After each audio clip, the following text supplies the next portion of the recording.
like as long as like there is a game of politics, there's no one who's not playing. You leave yourself vulnerable. So I hope Sam's not hurt by this later. Hi, I'm Miya and I'm an off-duty guild receptionist, and today we are reacting to 1,000 players simulate civilization rich and poor by Ish.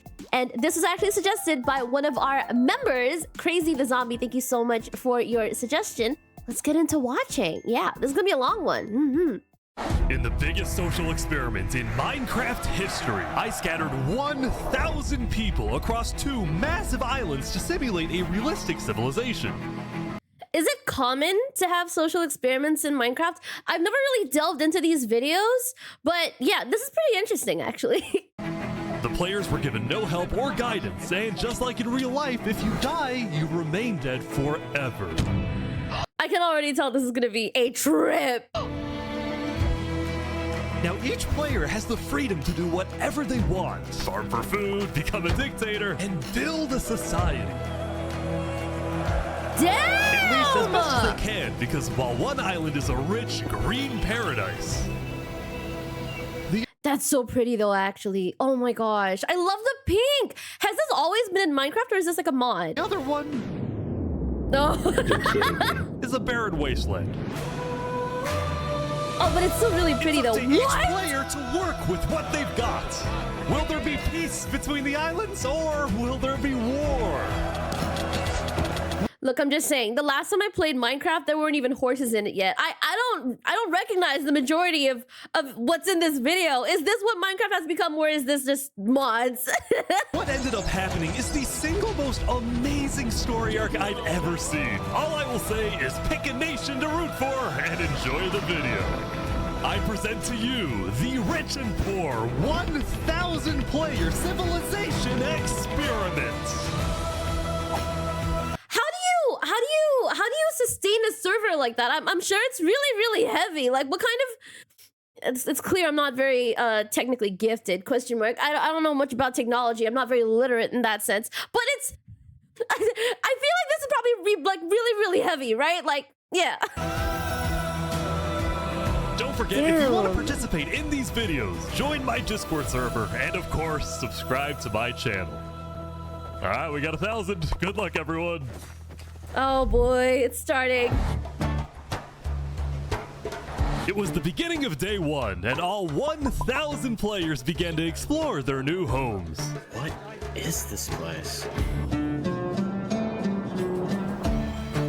This is so Before pretty. the first day, I had made everyone choose randomly between Island 1 and Island 2. And I didn't tell them that one of the islands, the first one, would be a barren wasteland.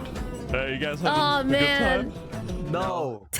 There's nothing here. Please tell me where the trees are, bro. I cannot find anything. It didn't take long for the people who chose Island 1 to realize they had made a massive mistake. I would not survive this solely for the reason, like when he said barren wasteland, I was like, in my head, I'm like, this is Minecraft. You can do anything, right? Not realizing that, like, you need resources to do things. And, like, the most basic resource that you start with is just not available to you here. I hate this place. That's all rock. Like, what are you gonna do? Like, if you have, like, no wood, you can't make any tools, and you're just kind of stuck with absolutely nothing at that point. Is it worth it? I hate this place. I hate this place. Players realized that building fair. civilizations on Island 1 would be particularly challenging. And not only because it was empty, but because some parts of it were completely uninhabitable, like the snow biome. Oh no! No! And right next door, a massive volcano that could erupt at any moment. Ooh, I'm not going down there. This volcano also happens to heat up all the water on the island. Okay. This killed a lot of people. Now, to begin building civilizations, the players needed to find a tree. Please tell me where the trees are, bro. Wood is an essential material, and without it, you really can't do anything. Now, luckily for Island 1, there was one tree on the island, and it was One tree? pretty big, too. Okay, yeah, fair. But, of course, it was completely surrounded by boiling water. You've got to be kidding me. Meanwhile, let's go over to Island 2. Oh, it's lush! Hey, guys. Life on Island 2 was beautiful. The terrain was green, the trees were plentiful. immediately. Like not like 10 seconds into just the footage of the new island. People are already holding tools. This is such a stark difference compared to like the first island. And the water was normal temperature. Open for business. Solid water? This is from the ocean. Are you trying to make me drink ocean water? No. The people on Island 2 immediately realized they had chosen the island of safety and wealth. You are literally a piece of gold. Yeah. The only real danger on Island 2 was the possibility of falling down from a tree as you're collecting wood. Oh, poor guy. I actually love the way this island looks so much. Not that I would be in a situation where like I'd be involved in a project like this, but if I was and I ended up in like the other very, very barren island, I don't think I have like, number one, these survival instincts, and number two, the willpower to try and survive it. I'd be in the boiling water immediately knowing this is the, like on the other island. But some people found a way to even work around that. So you're planning to build a bakery. Yes. Whoa! And you're forcing your employees to go up and get oak. Oh no. Employees already? Oh no. She forcing you to work up here.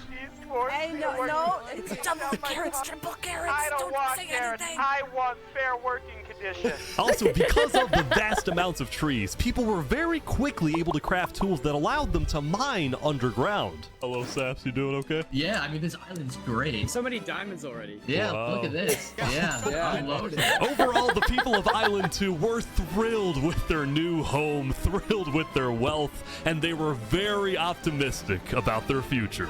This whole island looks like a game trailer. Like it's literally trying to get you to play the game. Look, it's so beautiful. Look, it's so fun. Question mark, question mark. I'm just waiting for that cutback to the first island, like right now. Oh man, that's so pretty. By the This end is of the seriously first so day, pretty. players on Island 1 had finally reached the big tree. You realize how high up you are. Look at how bad it is! No, I was waiting for this. Like immediately you can see like the stark difference in color. And literally like not a single person here is holding a single tool. There's literally no one at all. Oh yeah, no, we're not scared. No? No pain, no gain. Island a 1 was stick? still pretty far from having fully fledged civilizations, but there were communities starting to form. For example, this player named Remy the Rats made a small restaurant to feed those who were starving. Oh my god!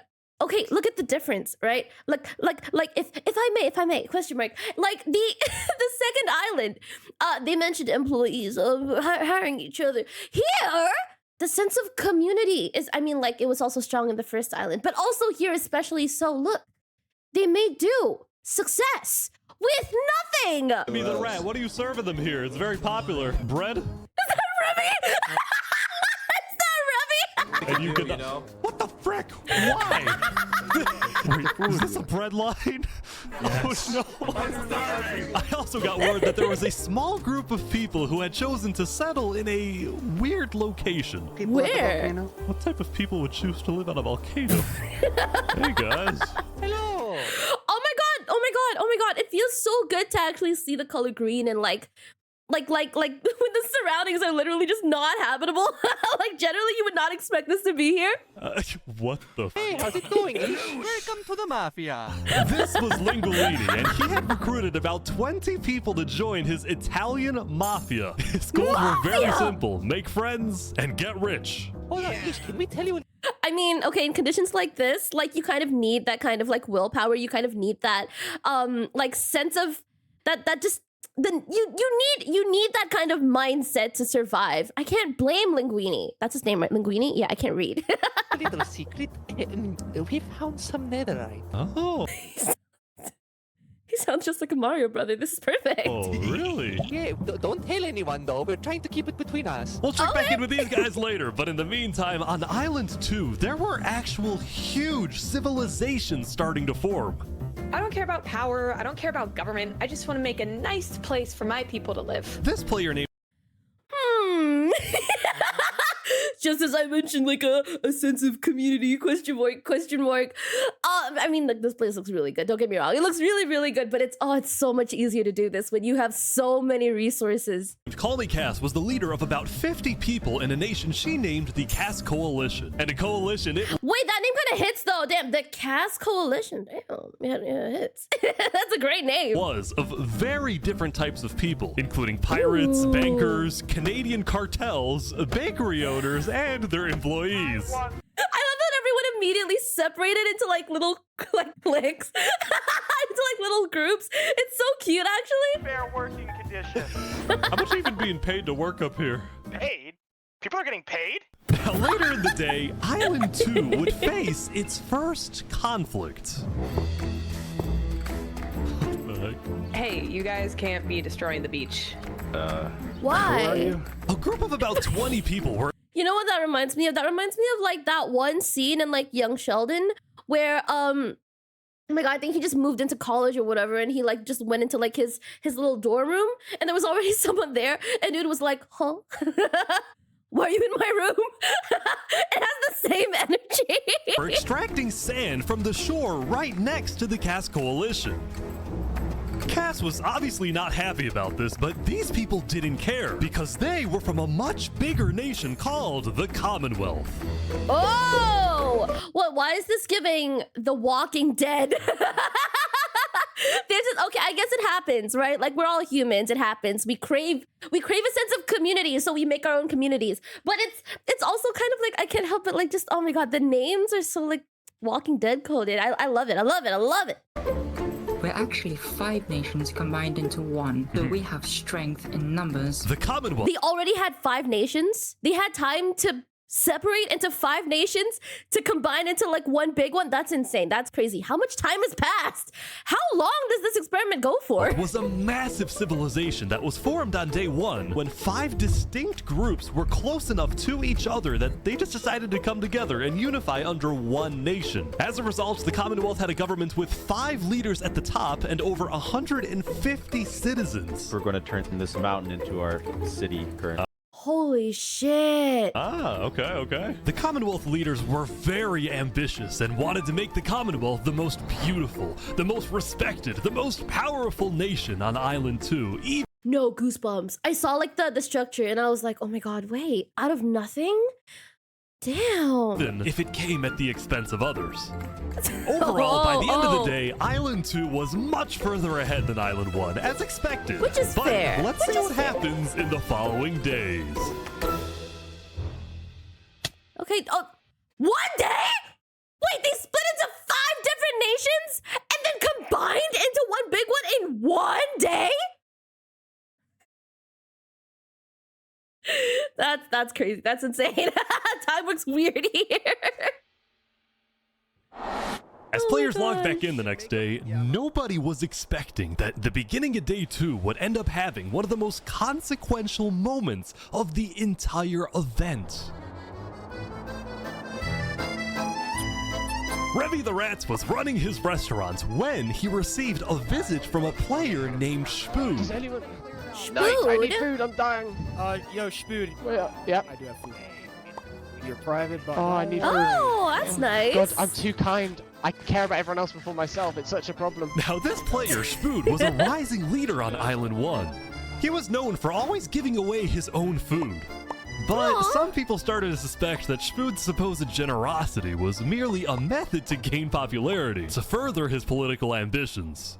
Okay, you know what? I see it. Yeah, I see it. And where is he getting all this food anyway? It is until... Oh! Oh my god. What? Oh, he's a traitor. He was trying to assassinate Spood. Spood had survived an assassination attempt, which brought him exactly the attention he needed to cement himself as a legend on Island 1. What the heck? Dude, all he did was give away food. So what if he wants to be a little bit popular? Why are we killing him over it? Damn! People were drawn to him, and on day 2, Spood used this leverage to establish an empire named West Helm. That's a really good name. West Helm is a really good name.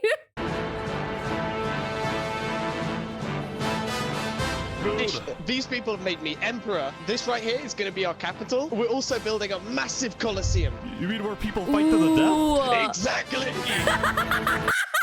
Wait, I may have been wrong about Sprood. Even though the people of Westhelm were still struggling with food and resources, their motivation to succeed was unbelievably high. Earlier, somebody tried to take my life. Someone with this face. But now, he's dead. For the first time, insane. it seemed like the people of Island 1 had hope. This is the first inkling of hope. Yeah, hope. It's crazy how this came to be. Oh my god. Like, this kind of makes me wonder how it's going on Island 2. Like, clearly I have a favorite island already. But like, I want to know. I want to see how it goes down. I'm very curious. The Ballad of Emperor Sprood, nearly killed by some dude. Island 1 was finally starting to develop civilizations, but not all of them were as motivated as Westhelm. Right next door, for example, was a cult named Nevermore that literally just boxed themselves in and wanted nothing to do with the rest of the world. Quoth the Raven. Dude, this is literally just The Walking Dead. It's like The Walking Dead without the dead. Which is basically what The Walking Dead was after like a bit anyway, so. Nevermore. And honestly, these guys weren't wrong to be pessimistic.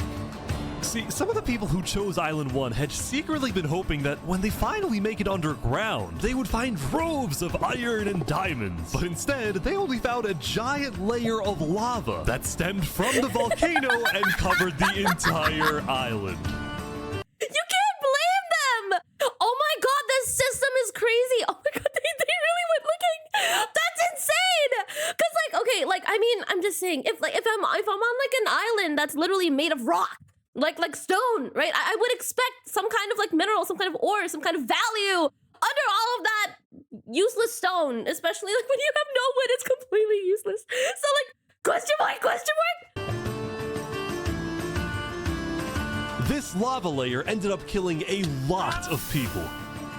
That said, a lot of people weren't necessarily angry at the poor conditions themselves, but more so about the inequality between Island 1 and Island 2. See, but I feel like personally, I have played a little bit of Minecraft. Not much, not enough to know like what's going on now.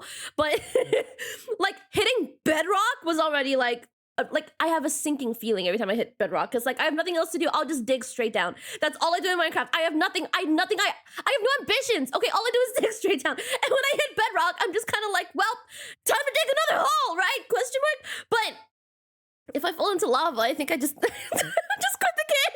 even though the two islands had a border separating them, preventing anyone from crossing for now, rumors were spreading about the wealth and the amazing environment of Island 2. Because of this, some people on Island 1 were starting to develop some feelings about the other island. Island 2 might be the better island, but we're the better people. In fact, artists on Island 1 were already... I like how like that was a statement that was made with like zero interaction with like the people from the other island, just straight assumption. making propaganda posters, some of which were rather concerning, including a few creations by our mafia. No! Oh my god, these are crazy! What the heck? Oh my god, workers of Island 1 must unite. This is straight propaganda. Leader Linguini. What the heck? Oh my god, this is so funny! Wait! Oh my god! This is literally just history. Like, this is literally like history light. Speaking of Lingolini, there was some drama on the volcano on day 2. Lingolini, okay. I just survived an assassination attempt. What? Another one? Whoa. Mamma Mia, help me! I'm getting chased! Lego likes just to take me out of nowhere and I had to run down the mountain. It was becoming a pretty common occurrence on Island 1 for people to try to rob or murder as a means to get food or resources. But Lingolini was not going to let that slide. Well, what are you gonna do about that then? I put the hit out on him. Everybody in the Mafia knows that Lego likes is an enemy of the Mafia. But then, during our interview... Oh wait, who's coming out over here? There's some people coming out. Oh, those are people from Infernus. They're our allies. Oh, really? Nice. Lingolini had decided to share his volcano territory with a larger group called Infernus, whose main goal was to preserve and protect the sacred land of the volcano. So we've started cults already? we're on day 2, right? Like, forgive me if I'm wrong, but we're on day 2, right? I spoke with the leader, a player named Seneca, who described herself as the Queen of Infernus. We are a nation of the flame. We have to treat the volcano with the respect it deserves, and we hope we can work with Linguolini to do just that. You know, she's giving like, you know, like those like cult leaders that are just like entirely just straight charisma, and all they like when they speak, it's like you never know they were a cult leader until like you see them, and everyone's just kind of like, yeah, that's a cult leader. Seneca and Linguolini agreed to protect each other in case of an invasion and use the volcano's height and flowing lava to their advantage. Ooh, oh, that's so cool! If anybody tries to attack us, we'll kick them out like a Koopa shell. Now, speaking of invasions, on day 2, the Cass Coalition was approached by an army of boats. An army? Oh, they do not look friendly. I think it looked like for some reason the Commonwealth was coming to attack. Why? We can't fight this. We gotta run. Get everyone out. Get everyone out. I can respect that. I can respect that. Sometimes, like, if you don't, like, you gotta cut your losses. You know, you gotta cut your losses. But after a few moments of panic, it turned out to be just a group of immigrants who had gotten lost. We're not here to invade us. We're not here to invade you. We promise. Why are y'all here? It's you mother. But I didn't do anything. I just followed You them. brought them all. I didn't do anything. Okay. The leader of the migrants, a player named 3 Below Zero, profusely apologized for the scare, and then the migrants took off. Wait, they dropped in? For what? If all they did was to drop in, scare literally everyone in the area, think everyone's gonna die, and then like they go like, oh, sorry, yeah, no, we're not here to invade you, and then they leave. What did you come here for? What's going on, Cass? I know they didn't mean to do that. I'm telling my people not to worry. All right, glad to hear. I love the authority in her voice, actually, so sick. Now on The day music 2, is so players had good. finally realized that Island 2 was not technically an island at all, but an archipelago or chain of islands. The northern island was an optimal place to settle with open fields, trees, and wildlife, so naturally it had the biggest Again, so pretty. civilizations, including the Commonwealth, the Cass Coalition, and a huge kingdom named Tricolor ruled by a monarch named Jofiel. The red stands for the underground, the green for plains, and the blue for the coast. The center island, meanwhile, had pink cherry blossom trees and was the home of a small nation called Barbie Land. What is Oh! Life in plastic? this? Oh, God. It's fantastic. Okay. You know what? This is fun. This is really fun. And lastly, the southern island was big, but also extremely dense, flooded with jungles and swamps. As a result, Ooh. nobody Oh, I love this place. Wait, it's so pretty. really wanted to stay there, although I did find one person. Saps, what is this? Can't you tell? This is my vacation home. How's this? One person. This is really nice. This is fantastic, It's a actually. vacation home. I don't see any lawn chairs or furniture. There's no Hey, roof. hold your horses there, cowboy. It's not done yet. Saps was one of the few players who chose not to Fair. join any civilizations because he didn't want to get dragged into politics and drama. Still, he made lots of friends across Island 2, his best friend Flux actually being the second in command of the migrant group. Speaking of, 3 Below You know what? I'm actually gonna like very much look forward to like every time the migrant group comes up, because what the heck? That's actually genuinely so funny. But going back to the whole politics thing, right? I don't know. I feel like as long as like there is a game of politics, there's no one who's not playing. And choosing not to play isn't forfeiting. You're just not doing anything. You leave yourself vulnerable. So I hope Sap's not hurt by this later. Hopefully, fingers crossed. Zero and the migrants had finally reached their destination all the way up north. Now, other than accidentally invading the Cass Coalition, these guys seemed pretty insignificant. But little did people know, this new civilization was about to change the entire world. Whoa, oh my god, my We are eyes. blessed to I'm live where eating we with my live. eyes. And we intend to use it for good. We are enlightened. We are the light. We are Luminara.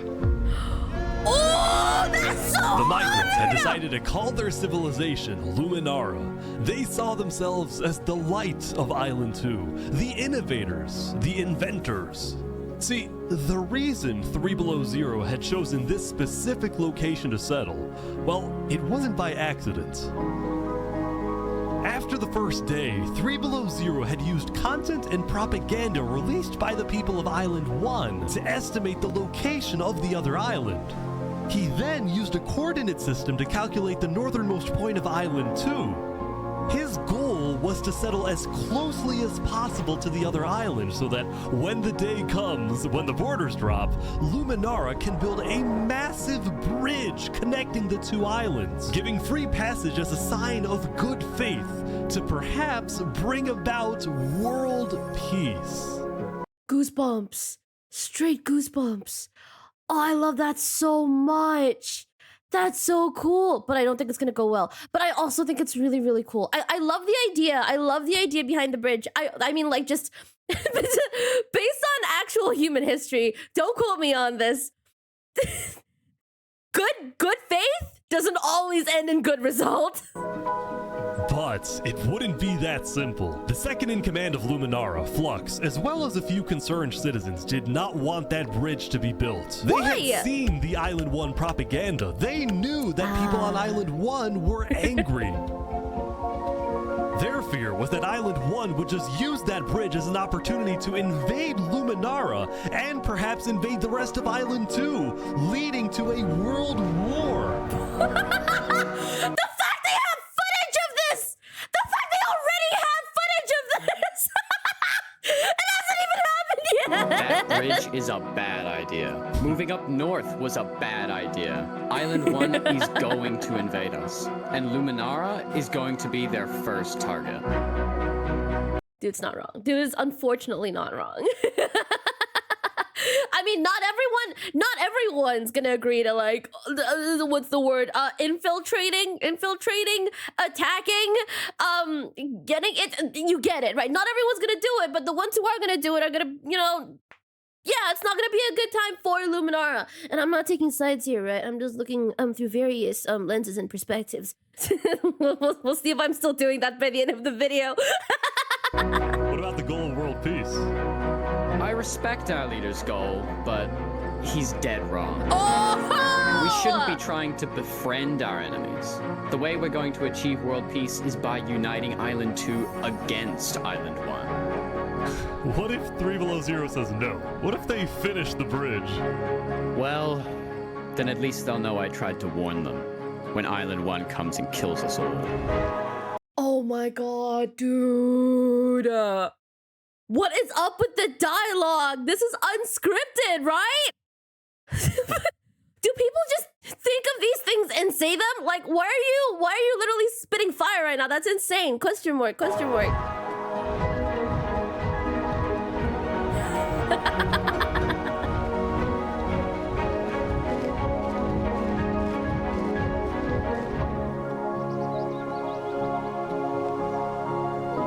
As Day 2 came to an end, tensions were rising, both within nations and between islands, leaving people worried about what's going to happen next.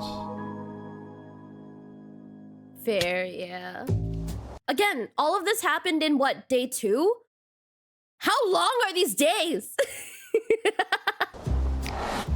Back on Island 1, I was watching a small group of pirates who called themselves Al-Karasina. Wait, that guy reminded me of the guy from the dun dun dun dun dun dun dun dun dun. It reminded me of the the king from that. That was a big part of my early YouTube history. Oh my god, I knew of the song before I even knew about Viva La Vida.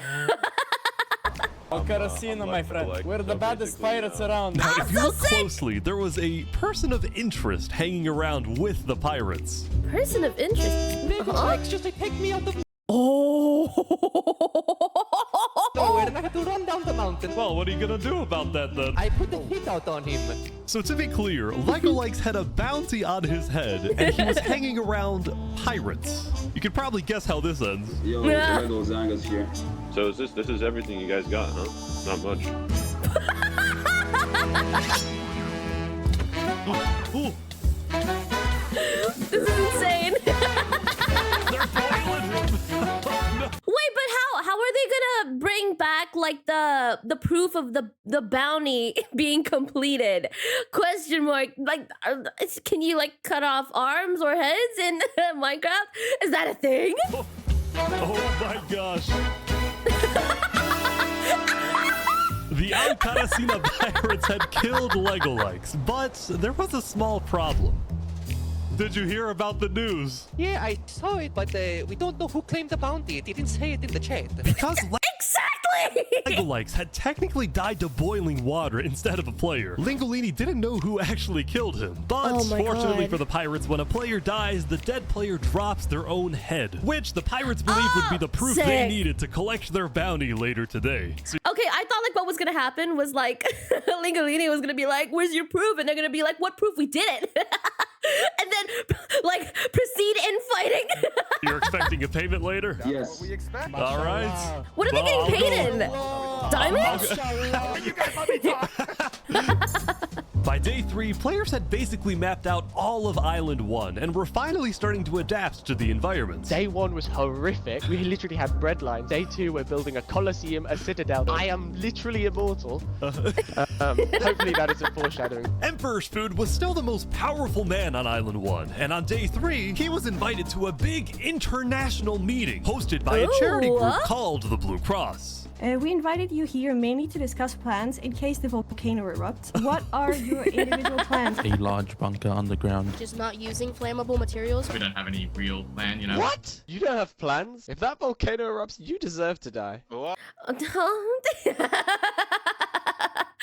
what would the plans be? Again, I would not survive in an island, like, in an island that has things, like normal things to begin with. There's no way I would survive in this situation. So I'm very curious what's gonna happen. I'm learning. Emperor's Food had come in with good intentions, but it was there that he learned that he hates meetings. I'm gonna go there. Oh my god, Ayo. Relatable, actually. Very. I understand. I understand why Spoon is so popular. When Emperor's Food left, the other leaders were unsettled. Was this guy really the figurehead of Island 1? Okay, we need a better representative. Then, basically right on cue. Elysium diplomats, follow me. Bodyguards. Sorry guys, sorry, I'm late. This is Benji, and he's the leader of Island 1's second biggest civilization, called Elysium. Did he wait? Did he wait for Shmoo to leave? Was there like a queue? Was this a strategic plan?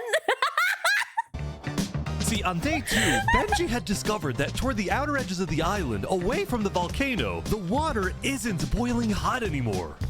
So he founded Elysium, which literally translates to a place of ideal happiness. And he made the nation to give peace-loving people a chance to relax and get away from all the troubles of Island 1. No, that montage is so good! Look at these Elysian guys swimming in the water. We were hoping that Lord Ish could summon a single mushroom cow. All right, if anyone drops some pufferfish in the next 60 seconds, I'll do it. What do I have to do? What do I have to do? The pufferfish. Quick. There it is. All right.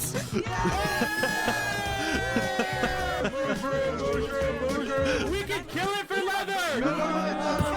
Now, back at the Blue Cross, Benji and the other leaders discussed the possibility of creating a full Island 1 alliance. All the leaders at the meeting, including Westholme's representatives, believed that given the harsh conditions of Island 1, an island-wide alliance could be a game changer.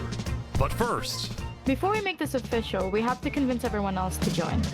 see, there were a few civilizations not present at the meeting, and to complete the full Island 1 alliance, the Blue Cross would have to go out and get them all on board. First was the Alcaracina pirates, who coincidentally happened to pass by the meeting as it was happening. Hey, guys. Hello. They were on their way to collect their bounty from the second nation not yet in the alliance, the Lingolini Mafia. Oh, yes, they're waiting. Hello, I'm looking for Malia. Hello, it's me. Ooh, Mamma Mia, it looks like a small brain. It is so much like a Legolite. Meanwhile, the Nevermore cults would probably be a little bit more difficult to convince, but the Blue Cross said they'd try anyway. Now, as for the fourth and final nation, well, it was a bit of a mysterious group. Their civilization was down south, and they were very isolated and secretive. It was so good, they though, were also look. rumored to have an extremely strict government, but also a large amount of very skilled fighters.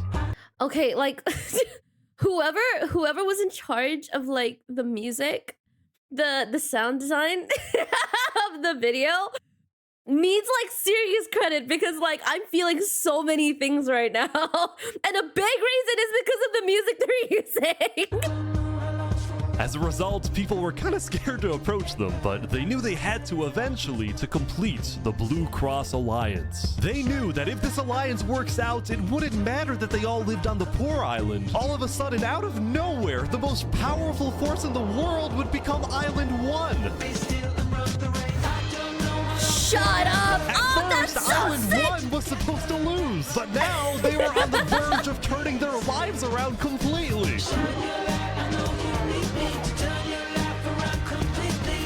It's actually moving me. It's actually really moving me to see everyone just come together like this. I'm not crying because I'm a crybaby. I'm crying because of like just the general like, oh my god, it's just moving. It's very nice. Like on top of like just seeing everyone come together, the production of the video and the music, and it's everything just hitting all my crying spots in my brain. This is great. This is amazing.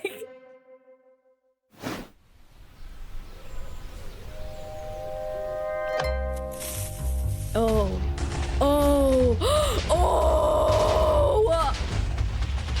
As you can see, there was a bit of commotion at the Commonwealth. They had just exploded their own land because of a miscommunication. What happened was one of the 5 leaders, Coraline, got the idea that the Commonwealth was planning to move east. So she started telling everyone to move. Thus, believing that they wouldn't need their old land anymore, one of the citizens just decided to blow it up. I thought we were moving. One citizen. It only takes one person. Don't be that person. What? We're not moving. I'm surrounded by aliens. Overall, the Commonwealth was having trouble getting anything done because the 5 leaders were constantly fighting over power. Damn! See, there were 5 leaders, each with 1 vote. But because they were originally 5 separate nations, each with a differing amount of citizens, should the smallest faction's vote have the same weight as the biggest faction's vote? That's a good question. That's a great question. It is ridiculous that Armin's vote is worth the same as mine. I mean, I need about 50 people, and he has barely 5. Because of all the fighting and disarray, Commonwealth... It just occurred to me how like big the gap actually was. I mean, at that point, I mean, like, there are ways to go about this. I think that there are ways to go about this. I'm curious how they did it. Citizens started moving to other nations, like the Cass Coalition. Oh, the divide. Cass's style of governing, letting people do whatever they want, was making her very popular with her people. I've been with Cass since pretty much the beginning, and she's established a democracy, a true one. Focused on like letting everybody do their thing. But at the same time, the lack of any regulations had some unintended consequences, like players making strange and ugly buildings. So to solve this, Cass hired... Is that their biggest problem? Because I feel like that's a very fixable one, and that's a really good problem to have on top of, you know, people leaving. People rebelling. A building inspector. I have placed a lot of foundation for a glorious city, basically made out of stone. That way no one can burn us down. However, the building inspector did get a little power hungry. He said he's gonna demolish my house because it's not up to building code. Because it's not up to code. So then, citizens took matters into their own hands. It's really ironic. It's really, really ironic. Like in where they were in Island 1, where there were like no resources, like everything there looks just gorgeous. But for some reason, on an island where resources are just this abundant, they're having an ugly building crisis. That's insane. How does this even happen? No! Oh, poor guy. Can we get an F in chat for Pro Gamer Dude? Can we get a quick F in the comments? Anyway, on day 3, the biggest nations on Island 2 were still the Commonwealth, the Cass Coalition, and Tricolor. Oh, Tricolor man. was a medieval civilization separated into 3 regions, one of them being an underground city. Oh my gosh. This is big. Yeah. People didn't Very really know that much pretty. about Jofiel and Tricolor because they tended to be more private. Jofiel was more interested in building up Tricolor rather than doing outside diplomacy. But people would still come to Jofiel with all the political news of Island 2. I am so tired of the politics already. People are concerned with Aperion trying to colonize them. Oh my god. Oh my god. The word colonize bears a bit of weight to me for reasons, and it's so weird hearing it in like a video about Minecraft.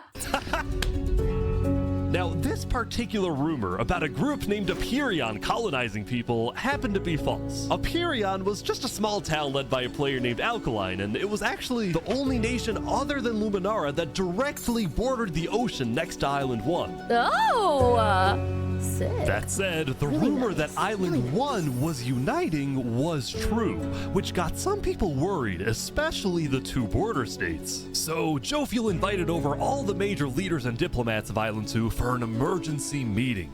The only leader who declined was 3 Below Zero because he was busy building the Luminara Bridge. So he sent in his place his second in command, Flux. Flux, what's your plan here? I don't care what 3 Below Zero says, we need to make sure everyone unites against Island 1. Good luck, sir. And because this meeting was the most important event yet on Island 2, Jofiel invited a neutral mediator, someone who could lead the meeting in a fair manner and wasn't a part of any nation.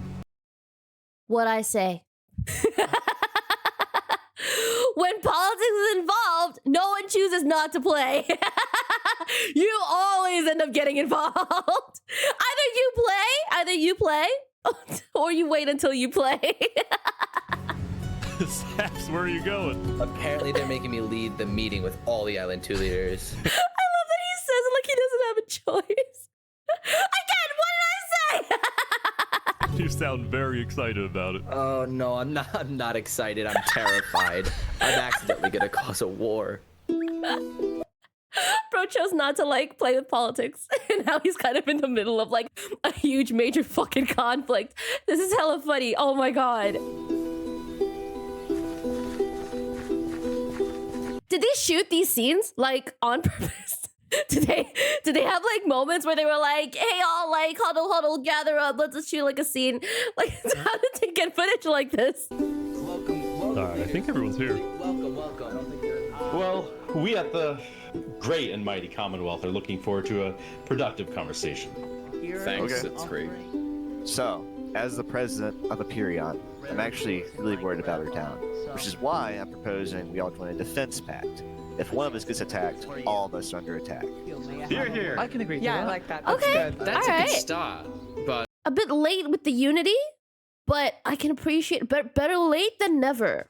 if Island 1 attacks, say, Luminara, well, by the time you can even arrive to defend us, everyone at Luminara will already be dead. Which is why I think we need to focus our efforts on preventing an attack in the first place. An attack is inevitable. I'm just saying. Hold on, Flux. Let Jovial finish. Island 1 is Oh. starving. They're not going to attack us. They have bigger problems. And imagine for a second how quickly we could change their hearts and minds if, instead of treating them as an enemy, we send them aid.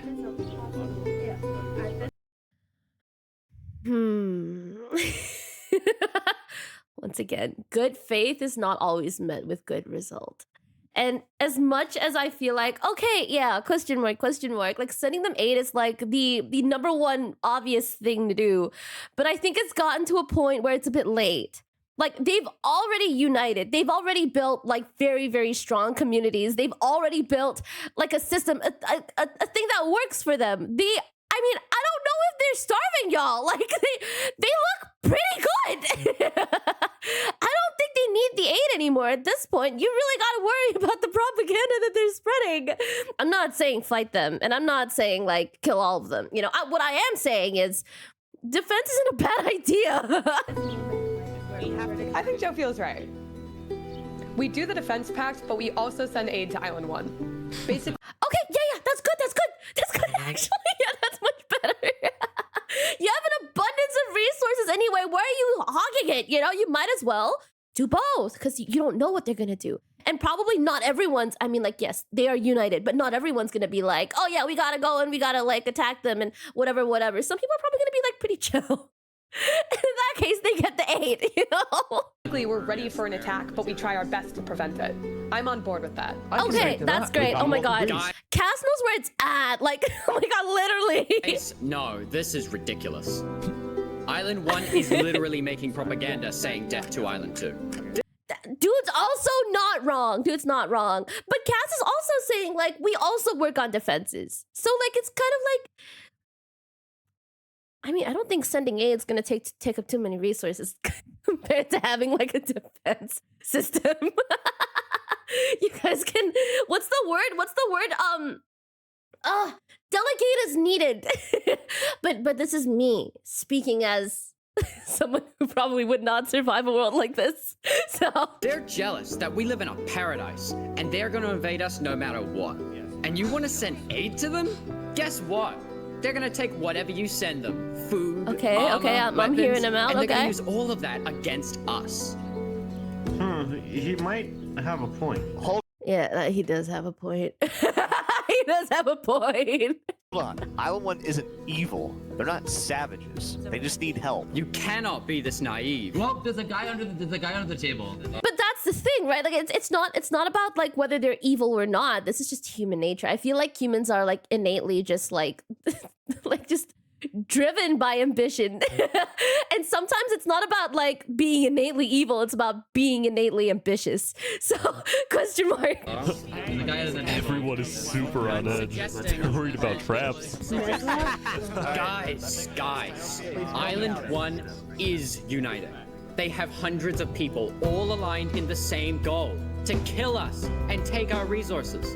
If they decide to attack any single one of our nations, it'll be easy. All they'll need to do is walk ahead, which is why we need to either merge all of our nations right now. We all choose a spot and combine into one civilization. Either that, or we attack Island 1 first. Whoa. Okay. I was listening. But like, yes, there is propaganda, but they haven't done anything. You know? Sometimes like offense isn't the best defense.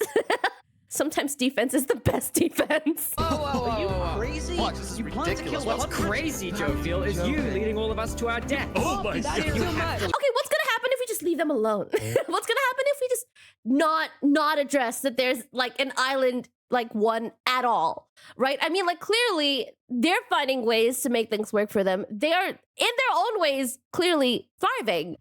And right now, you guys have no benefit to attacking them. There is really no benefit besides, oh, what if they attack us first? Which there's been like no indication that they're going to do that besides propaganda, which usually is a loud minority of people. So I don't know. We can't do that. If we don't do this, it's the end of Island 2. Flex, we can't do that. That's crazy. What is happening? All right, everyone, we can't fight. Let's just vote. Okay. Plan to treat Island 1 as an enemy. Oh, what's this gonna be? Aye.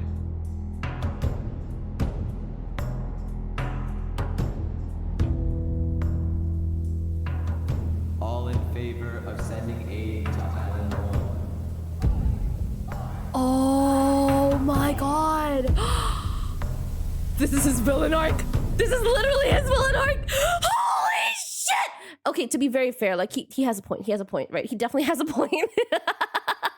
But I also really like that everyone chose to do like the more what's the word? I don't know if honorable is the word, right? But I like that people chose to help over basically just attack needlessly.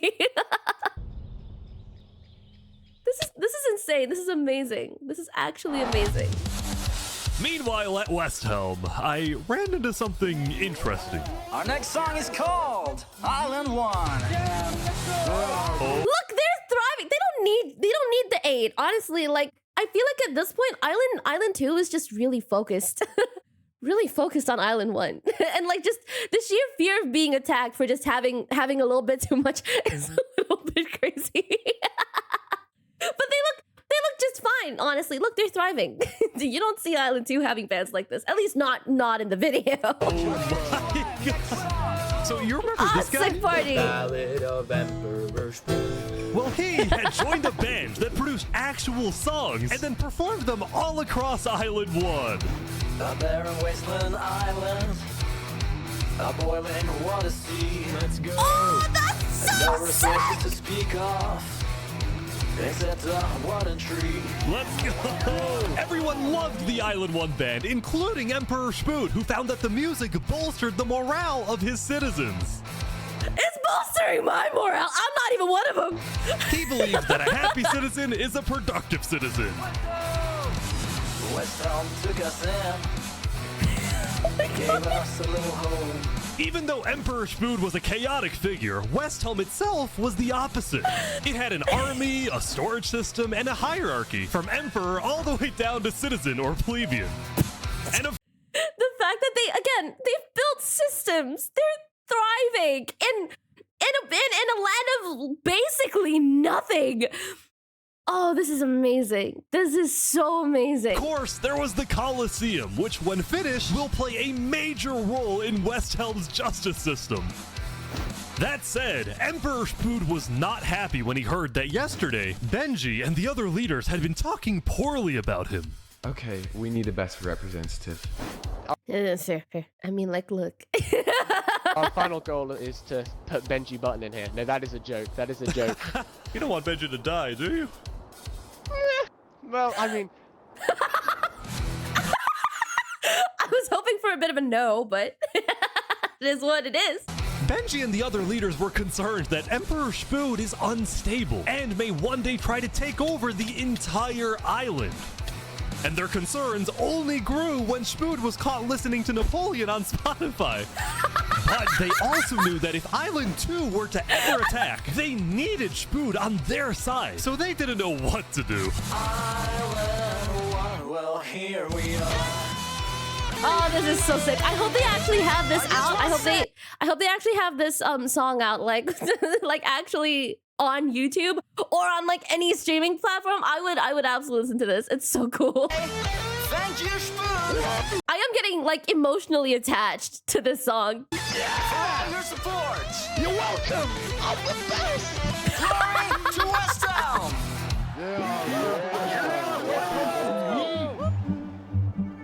All this from what? A little bit of bread. Spoon knows what the fuck he's doing. Meanwhile, Seneca, the Queen of Infernus, had decided to begin building a massive castle for her people. A beautiful home base that would hover directly over the volcano. Oh, this already looks so Yesterday at the cool. Island 1 meeting, a lot of leaders expressed worries about rumors that the volcano may erupt, and they talked about how they would each take different precautions. Everyone believed that the volcano was dangerous, except for Seneca, who had decided to take the opposite approach. It's all just paranoia. If we really value the volcano, we need to have faith it won't erupt.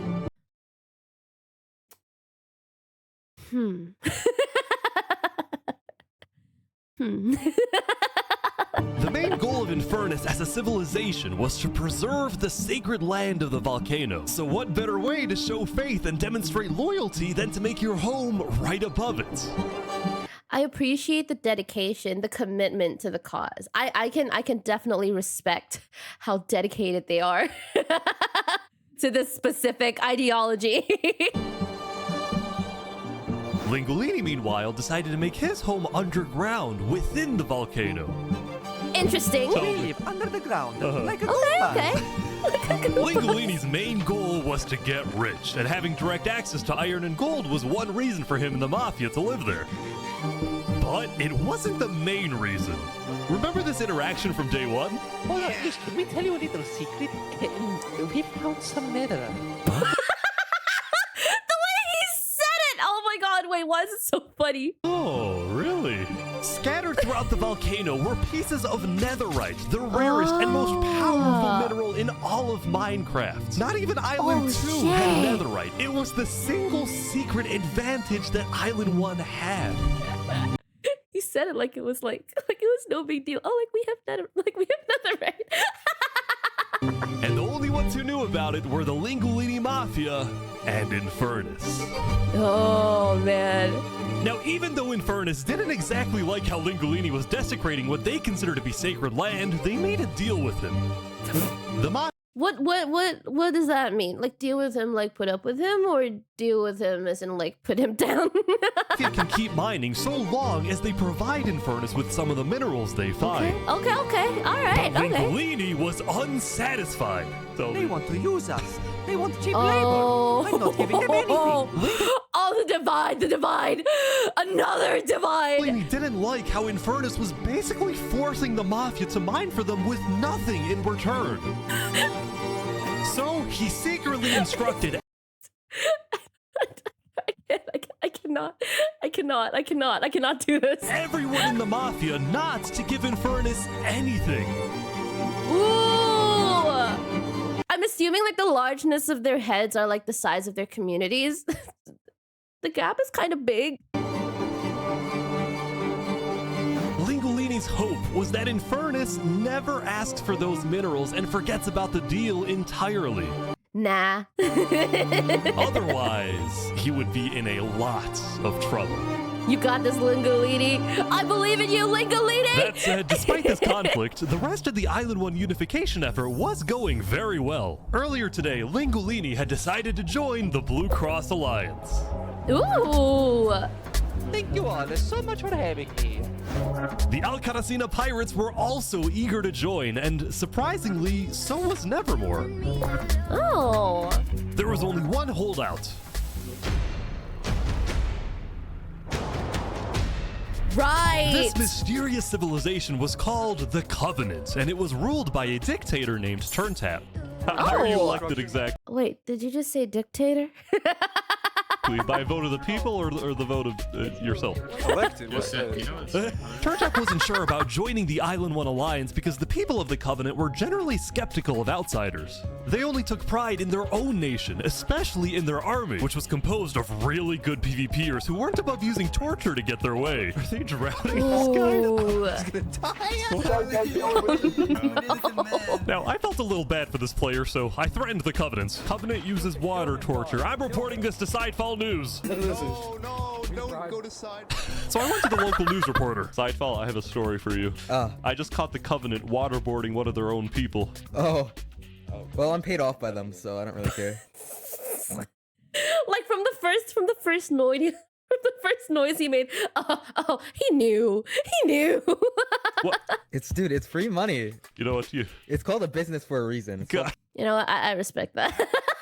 Full profit, okay. Sidefall ran a news business with questionable ethics. He was also known for making up fake stories, writing things like, "The lava is rising," just to sell more papers. That said, earlier... So that's where the rumors started! How would you know?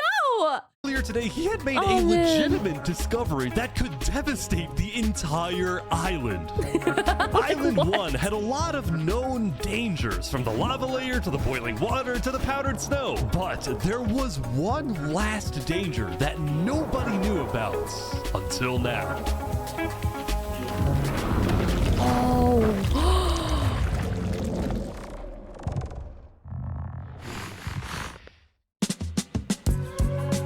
Again, how did they get these cinematic shots? They just like invite people. Like, is this whole thing rigged? Probably not, but like these shots are like too good to be random. Meanwhile, the people of Island 2 had spent the day building their civilizations and having a good time.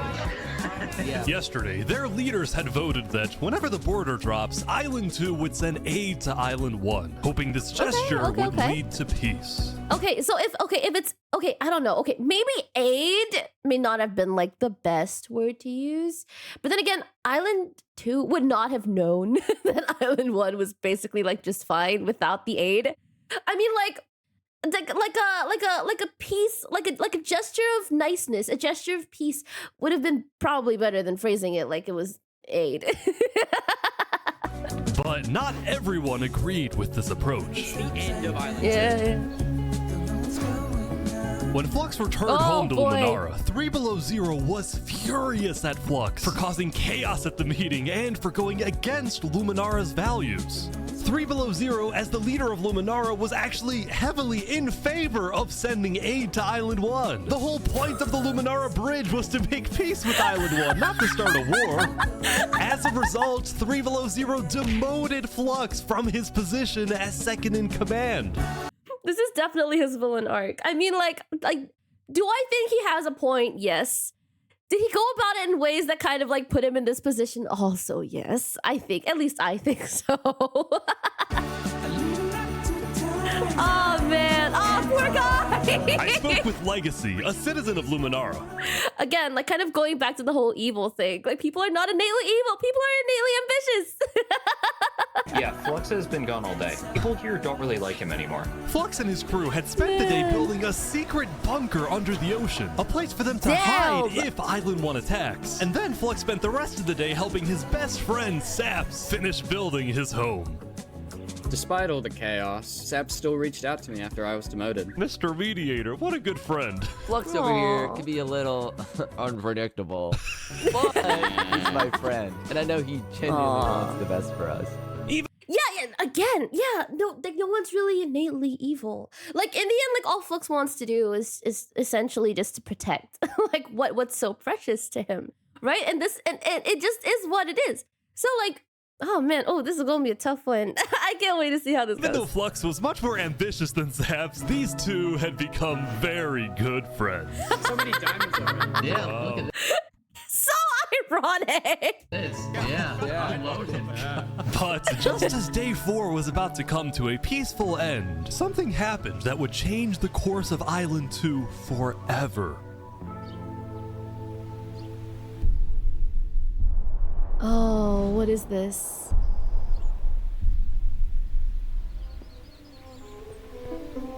Jofiel, the leader of one of Island 2's largest civilizations, was walking across Tricolor with her second in command, Seraphim. All right. Oh, something's gonna happen. Oh, damn!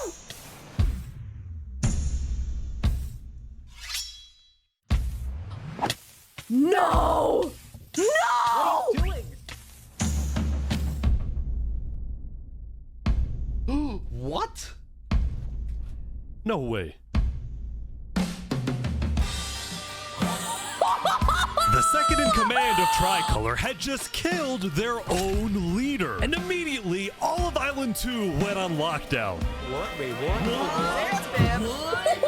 Everyone was confused about what caused this to happen. They killed Jofiel. Why? After Seraphim fled, Tricolor was in complete disarray. That's our leader. Back at Saps' place, Flux told Saps it might be a good idea for him to call an emergency meeting with all the leaders. So, for the sake of the island, Saps agreed to host a meeting tomorrow. But for now, he and many others headed to Tricolor to help them restore order. R.I.P. Jofiel. You will be missed.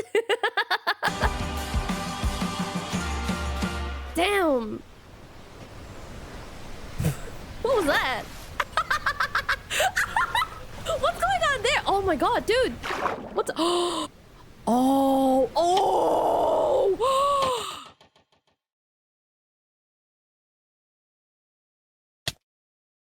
I can't believe we're only on day 5. That's crazy. Now, Island 2 wasn't the only place that would face tragedy. Oh, what? The leader of the Alcaracina pirates, Noble Bucket, died very suddenly. Alright, they sent me the footage of what happened. Oh no. He doesn't know the lava layer's there. Oh! No, I think I'm dead. That's so unfortunate. Oh my god. With world leaders dying left and right, the... Rip. I see all the M's in chat. It's just so funny. I'm sorry. I promise I'm grieving. Media had plenty to report on. The most trusted news company was from Elysium, called Daybreak Media. We're number one because we actually report the truth, unlike that bozo sidefall. And later into day 5, the news would get even crazier.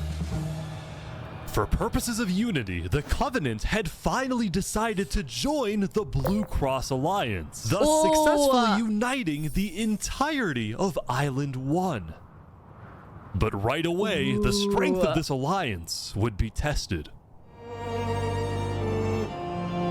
Oh, okay, we're back Earlier, here. a citizen of Infernus had accidentally told someone outside of Infernus that there was netherite in the volcano, and this news spread all across the island. Who is it? That's really bad. That's really bad. I'm just kind of speechless. That's just a horrible idea. Why would anyone do that? Oh my gosh. Another traitor would be crazy. Like, we already have one on the other side. This was a disaster for Infernus and the Lingualini Mafia, who had been trying to keep the existence of netherites to themselves. Immediately after hearing about the netherite, the Covenant sent a mining expedition into the volcano without telling Infernus. That went exactly the way everyone thought it was gonna go. Like, not just that the place was gonna get raided, but specifically by Covenant. This went exactly the way everyone thought this was gonna go. And lo and behold, they confirmed there was netherite. They're cooked. They're cooked. I feel because so the Covenant bad. had a scary reputation and a ruthless army, Queen Seneca of Infernus felt it was in her best interest to allow the Covenant to mine. But when other nations like Westhelm started asking if they too could mine in the volcano, Seneca said no. Why? What? I mean, I'm just saying, the Covenant never asked. But, Spood? I forgot its name. Spood? Spood is actually asking, right? I mean, like, come on. I would feel like it's very unfair.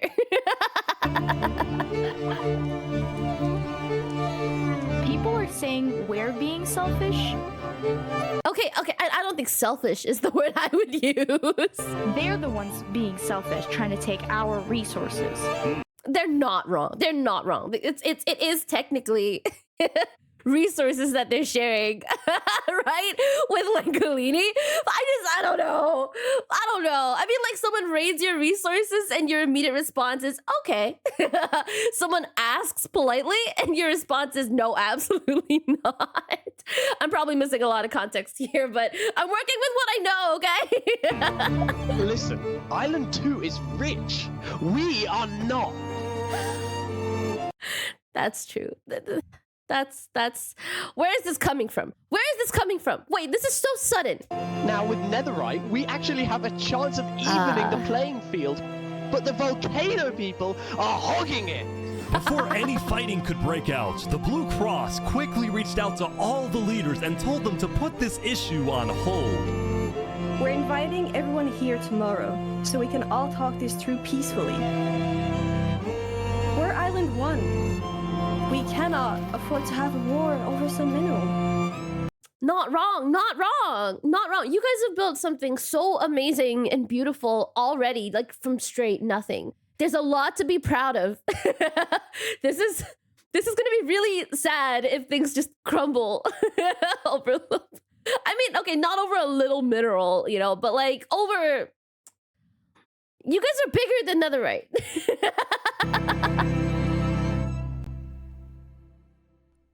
Meanwhile, Island 2 was still processing the death of Jophiel. Yeah. You know, you still made me feel important. Saps would invite all the leaders for a meeting later so they could coordinate a hunt for Seraphim and discuss their plans for when the border inevitably drops. Now, after Jophiel's death, Tricolor had lost a lot of its power, which left the island with really one dominant nation, the Commonwealth. Dang. But remember from day 3 how the 5 Commonwealth leaders were in constant fights with each other? It is ridiculous that Almond's vote is worth the same as mine. This all came to a head on day 5 when one of the leaders was caught plotting to take control of the entire Commonwealth. So another Commonwealth leader then paid an assassin to, well, oh my God! Wolfram's dead. We just witnessed murder! After this, people from the Commonwealth lost even more faith in their governments. Oh, that is not this Commonwealth good! citizen went to the caste coalition to complain to caste directly. I got information that there might be netherite on the other island. My leadership said, quote, netherite is useless. Netherite is, of course, not useless. I think that's a foolish statement. As the Commonwealth erupted, the caste coalition thrived. But they did have their own problems. Is this your employee? Yes, he is. That implies I get paid. Sorry, there's some fireworks going on outside. If you can hear that, I'm sorry. I have like no control over that. Not getting paid. Skip out on work. You hear this woman? Earlier, What Daddy had ditched work to attend a party in Barbie Land. So as punishment, his employers forced him to risk his life and chop down one of the tallest trees in the caste coalition. He's asking for help. You have to yell louder. I can't hear you. This is so unserious. You have to get closer to the ground. Oh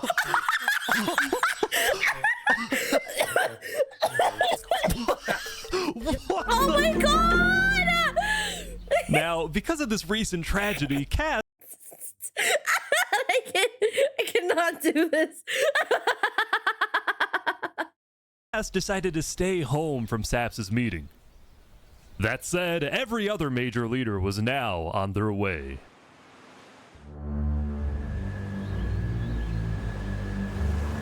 As the lead. Yeah, I'll go back.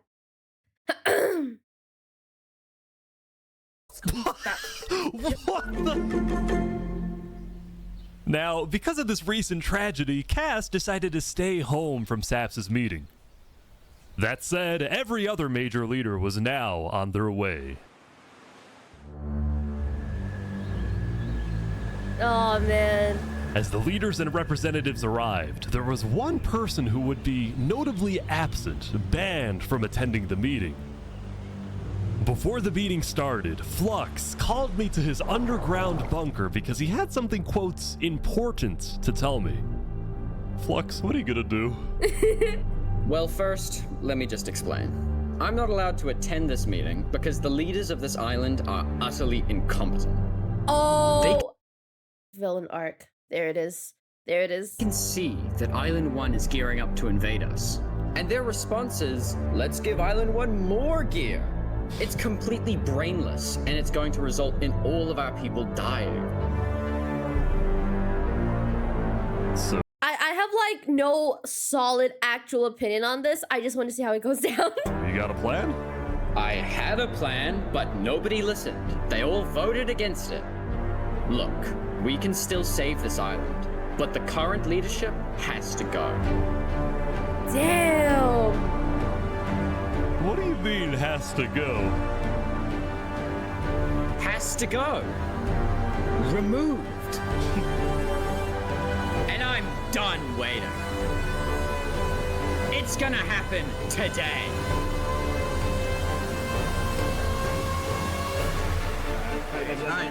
Leaders, welcome. Thank you all for coming. We have a lot of very important stuff to talk about.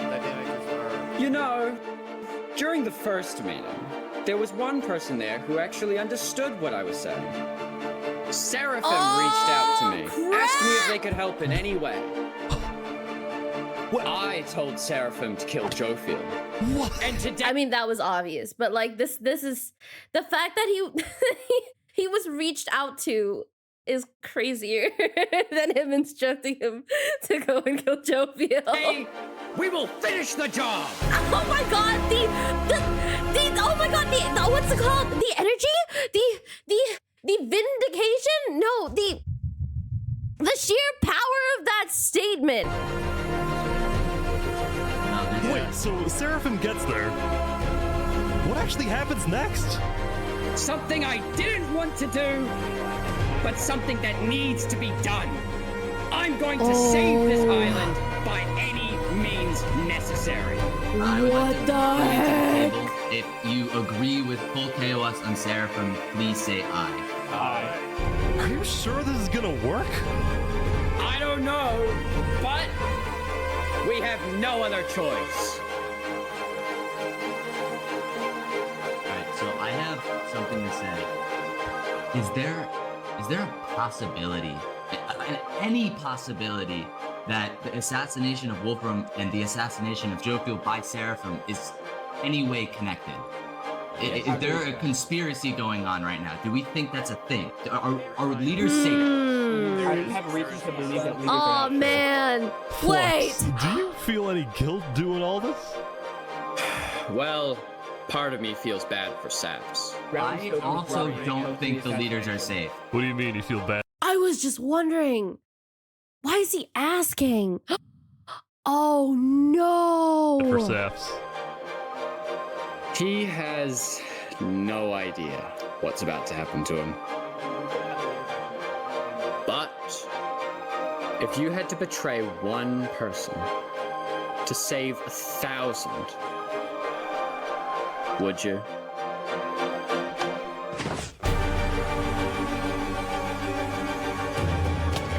Shut up! What just happened? What happened? I didn't do that. I didn't do that. Oh my god! Why is there a trap? Is this all a setup? Saps, where's Saps? Where did he go? Did Saps do this? Wait, Saps? You have to find him. Put him down! Kill him!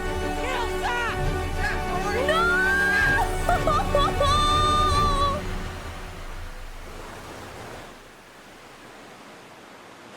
I don't want to.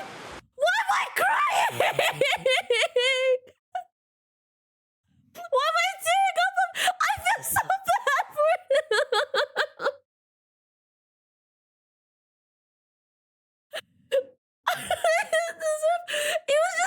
He was being a good friend. He was being a really good friend. This is what he gets. This is crazy. This is not fucking cool. This is not fucking cool. I feel so bad for him right now. He's literally riding off into the fucking sunset. What the fuck is going on right now? The way he looked back, all confused. The way like the realization just sets in as he walks back and decides he has to just leave, get on his boat and fucking leave. Pure cinema. Pure cinema. Oh my god. I feel so bad for him. The fact he's being framed for this too. Like honestly, I think it would have been less cruel to just have killed him right there. I didn't even want to be involved.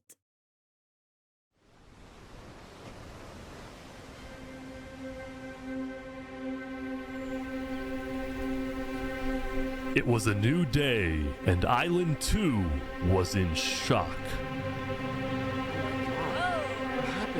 On day 4, when Saps was in Tricolor helping the people after the death of Jofiel, Flux and his crew had built a trap in his roof. And Saps did not know they had done this. He had been framed by his friend Flux, used as a scapegoat for Flux's plan. But because they had to rush to build the trap, it actually wasn't fully successful. Some of the dripstone, including the one meant for 3 Below Zero, had failed. But overall, the trap still killed the leader of Aperion, Alkaline Alk, a leader of the Commonwealth, Coraline, and 4 other very high-ranking officials from across the island. The people of Island 2 were devastated, confused, and angry. Our leader's dead. What just happened? After the trap went off, Seraphim was immediately caught and killed. Oh! We're in a tricolor. But when more people found out about how I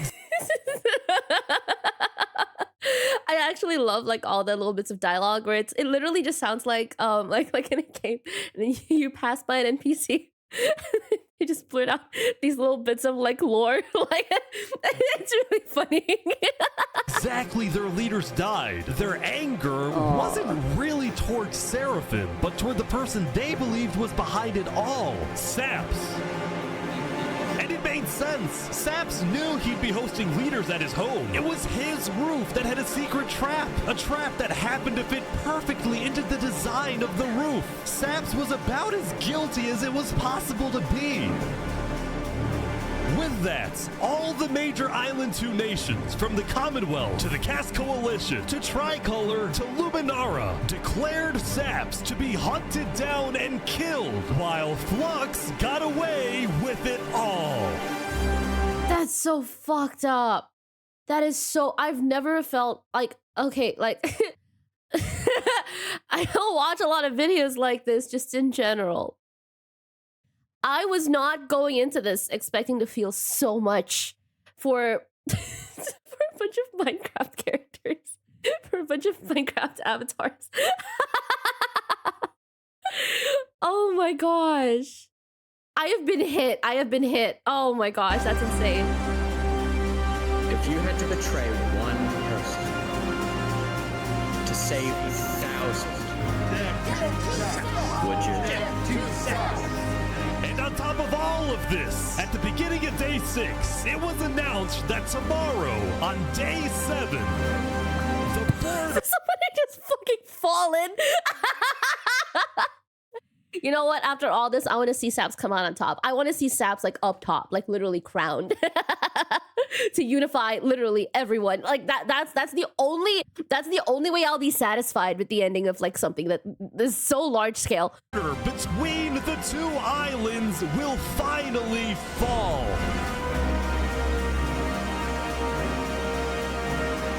Both islands now have one day to prepare.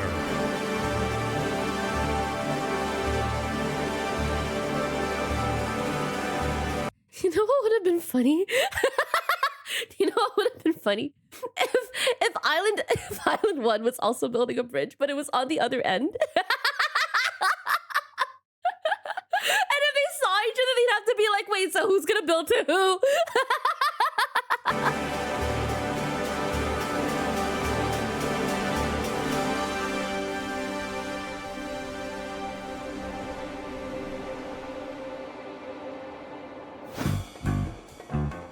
Now, when the people of Island 1 saw the chaos happening on the other island, most just didn't really care about it. A lot of the hatred against Island 2 that was popular in the early days had faded away. That is, except for this player named Oppenheimer, who was determined to take out Barbie Land because in 2023, the Barbie movie had outsold the Oppenheimer movie. I'm building a nuclear rocket that will make yesterday's chaos look like child's play. But when Oppenheimer tried testing his nuke, it went up, and up, and up, and was never seen again. Now, day 6 did present some new challenges for some of the civilizations. For example, at Nevermore, what is this? What are we doing up here? I got voted out because they hate me. Oh! Aw. Come on! Oh, no!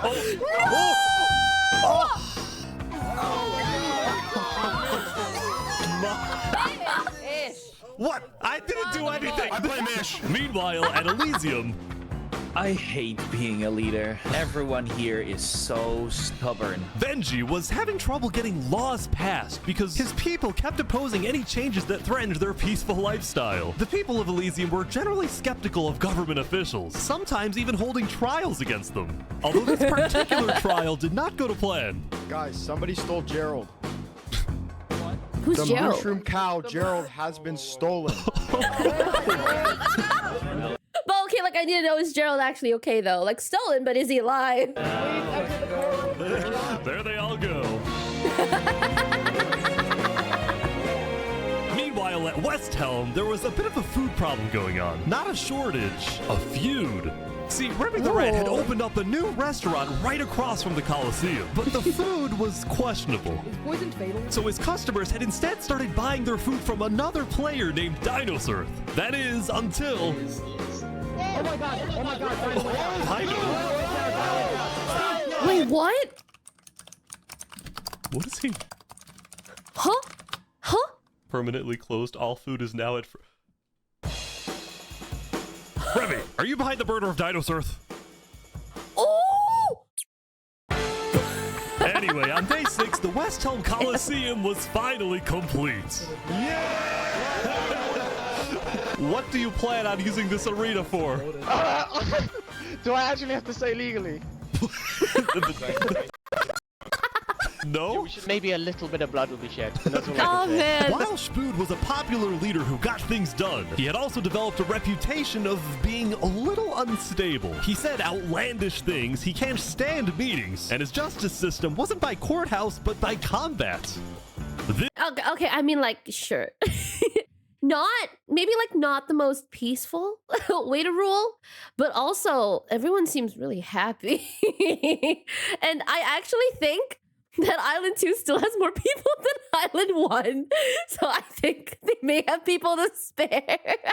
This is something Spood's first attempted assassin, Ramsayer, tried to prevent. Oh! It's why he tried to kill Spood, and he wouldn't be the only one. Oh, what? There has been a small but coordinated secret revolution growing in West Helm, with aims to Within West Helm? Oh, damn! overthrow and murder Spood. The two leading figures are West Helm citizen Ramsay and West Helm's head builder, Knight Arcturus. Oh, dude! I helped design his Coliseum, not knowing Spood actually wanted to use it for bloodshed. He's insane. Wait! Okay, I mean, like, sure, maybe it's like, okay, like, pretty structured. We're not actually gonna use it for bloodshed, are we? Question mark, question mark. Not waiting for an answer and just building it.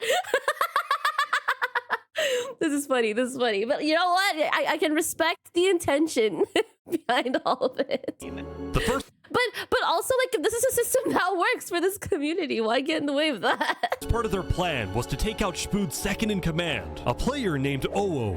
Second in command down. But Ramsay Pie was immediately chased down by West Helm's army. You could have made something happen, man. Oh.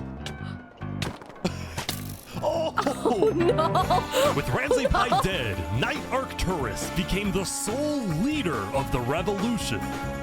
But he also knew it was only a matter of time before Spood finds out about his plans. I want to make one thing clear.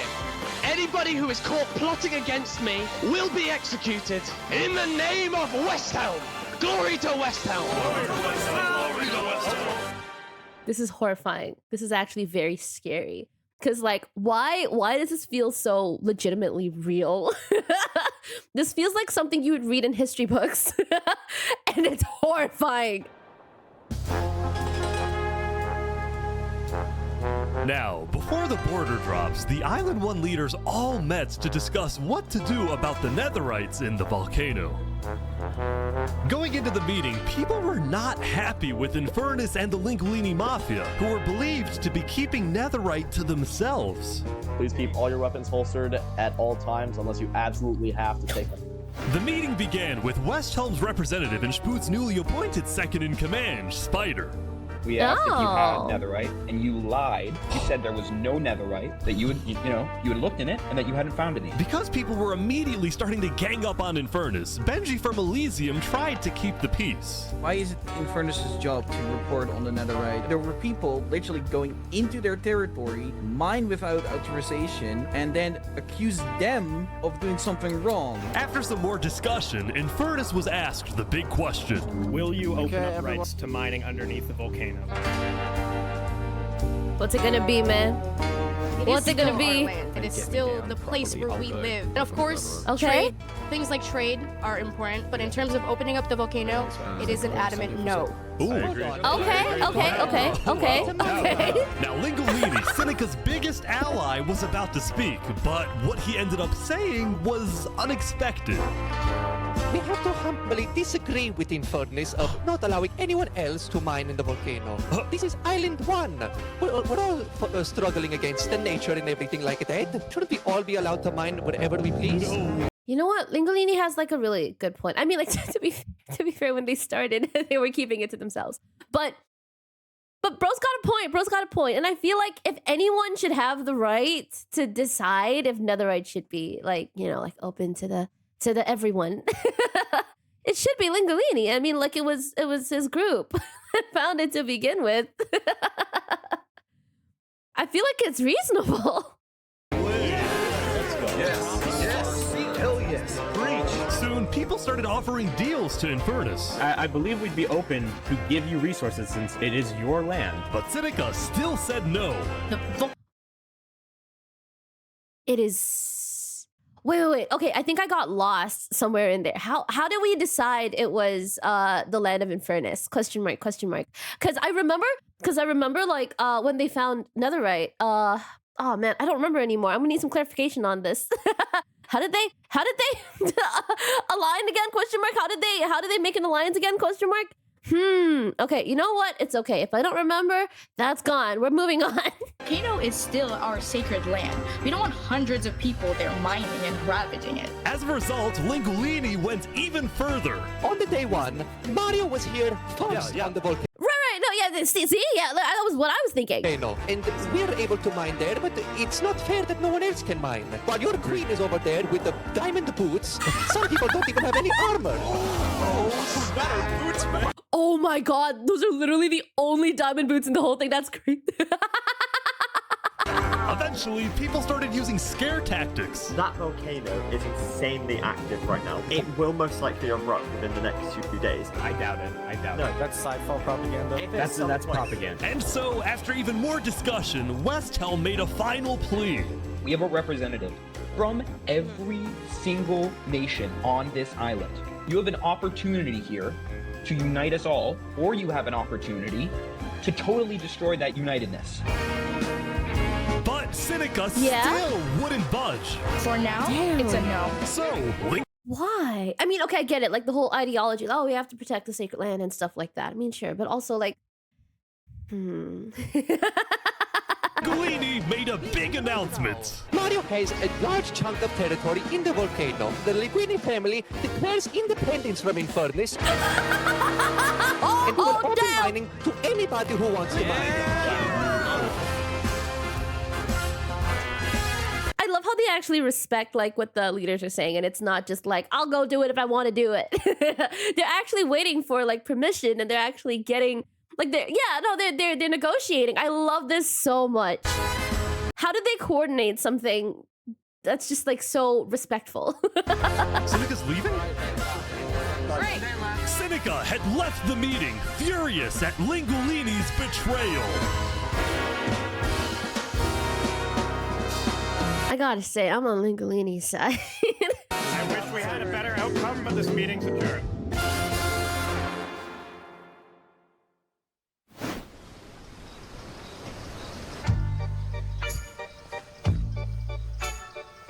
Saps, what just happened? Dude, what just happened? Every leader in front of me just died. And you had nothing to do with it. It wasn't me. Someone was in the roof. I'm getting framed-ish. Following you can actually literally hear just the pure betrayal, the fury in Sap's voice. I genuinely feel really bad for the guy. Yesterday's trap, Saps was on the run, as he was now the most wanted and notorious criminal on Island 2. I'm screwed. What am I supposed to do? He had no choice but to It's the laughing from like the hopelessness of it all that's getting me. hide amongst the dense jungles and swamps of the southern island. But he also knew that the longer he hid, the more guilty he looked. So earlier, he had decided that he would turn himself in under the condition that he is given a fair trial. Okay, that's Flux, good. meanwhile, was satisfied with the success of his plan, but it wasn't over quite yet. We got 2 leaders left to kill. Call me Cass, and of course, the guy who demoted me. And because Sarah...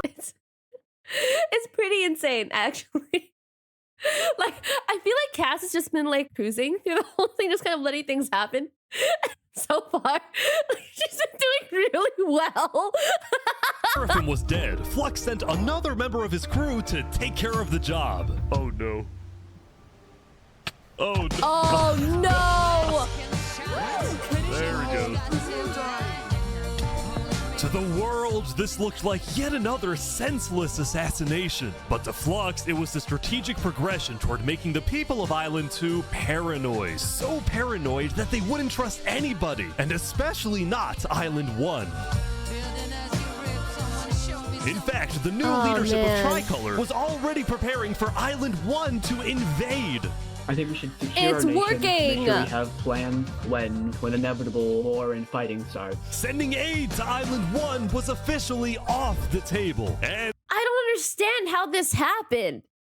Like, this whole, like, this pure insanity is, it's caused by infighting. Like, this is from your own people. So why are we suddenly preparing to be, like, invaded by the other island when clearly they had nothing to do with this?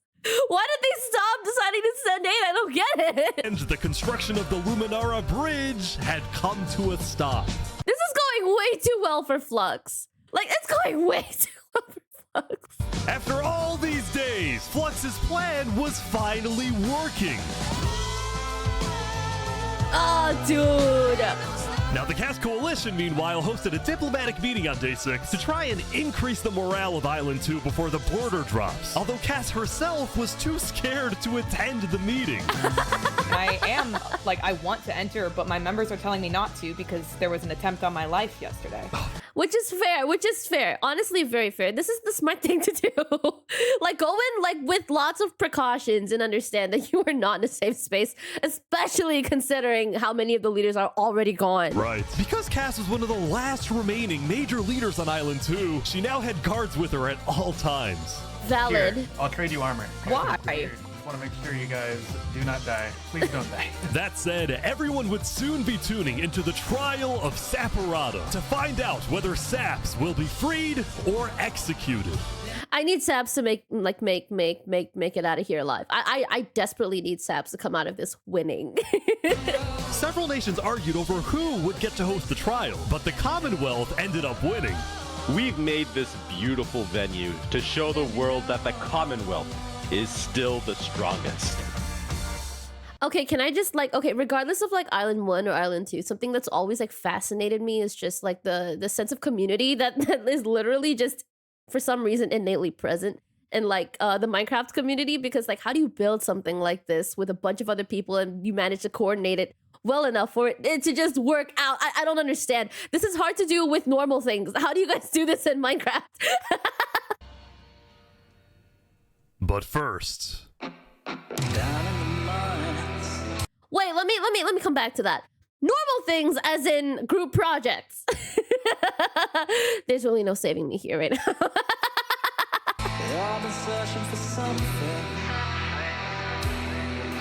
Oh, this is so sick though. why is it up here? They're moving the warden up. No. No, they're not. Wait, can you come down? They're bringing it to the surface. Oh, this is not good. The music. Oh, shut up. That's so good. Oh! They made it rising lava? So remember that discovery that Sidefall made? Well, it was a warden, also known as the most dangerous creature in all of Minecraft. Sidefall had then renamed the warden to Rising Lava, so that when he was accidentally killed by it, the entirety of Island 1 went into a panic. The lava is not rising, but this is just as dangerous.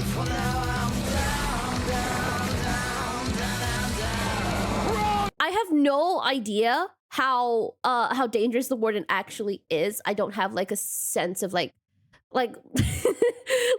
severity of like what the situation is. So like we're gonna really find out today. Oh man.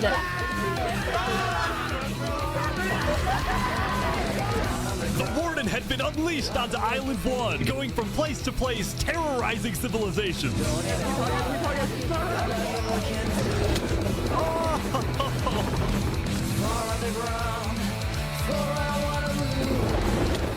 Oh my god. Dude, how is anyone gonna stop this? Until eventually it got to West Helm. But the West Helm army was ready.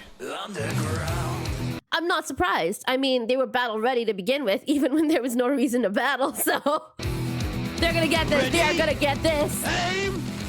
Fire! This is the sickest thing. This is crazy. This is actually so fucking cool. Oh my god. Dude's not dying though. Damn.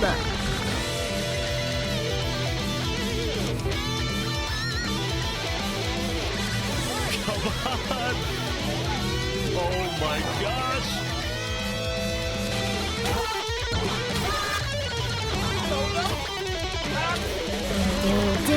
Down.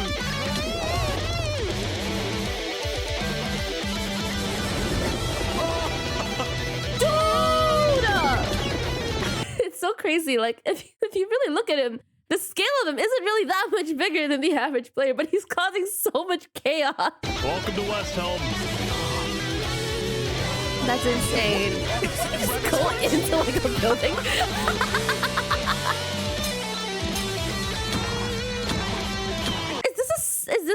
Is this like an actual mob? Is this how it actually acts, or is that just like is this like specifically made for this like specific purpose?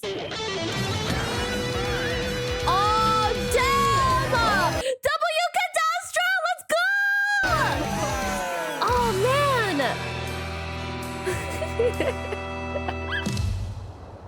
Why was Remy watching over the whole thing? Wait, what does Remy have to do with this? Saps, let's go! The defendant Saporata is accused of 7 counts of murder, including the murder of Joe Field, the murder of Alkaline Elk, and the murder of our very own Coraline. No. I will hear the prosecution's argument. The argument is no. That's the argument. That's all you need. Why do you need more than no? Followed by the defense, and then I shall make my ruling.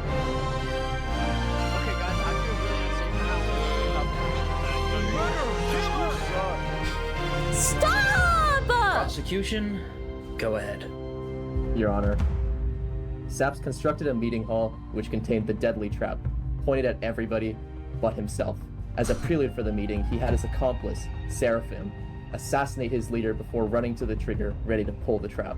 He then fled the scene after the trap went off, just long enough after faking his surprise. He is not only a cold-blooded murderer, but a terrorist. The prosecution then called a survivor of the trap, Zekor, to the stand. We know after investigating that only one seat had no trap. Can you identify who was sitting in that seat?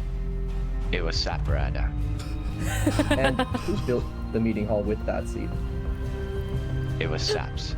I feel so bad for Saps right now.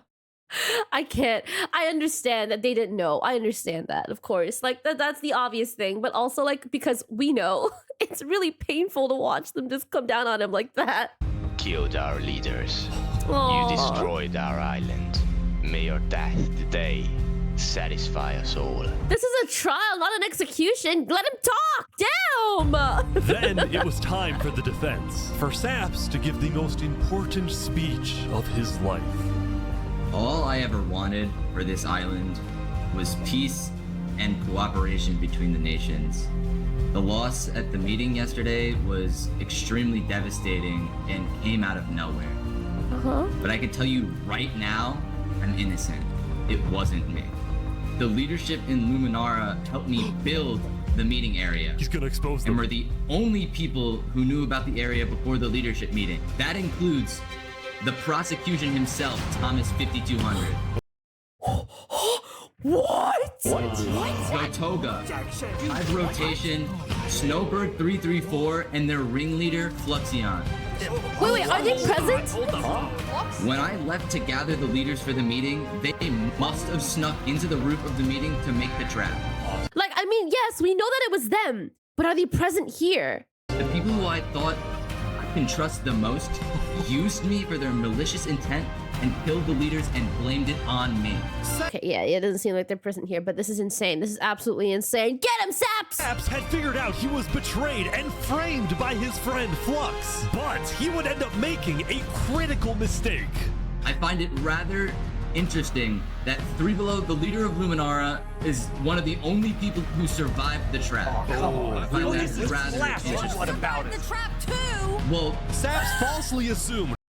I love the energy behind like you survived it too. It's so like she really meant that shit. That 3 Below Zero, the beloved leader of Luminara, was also behind the murders. And with that mistake, Saps turned everyone against him.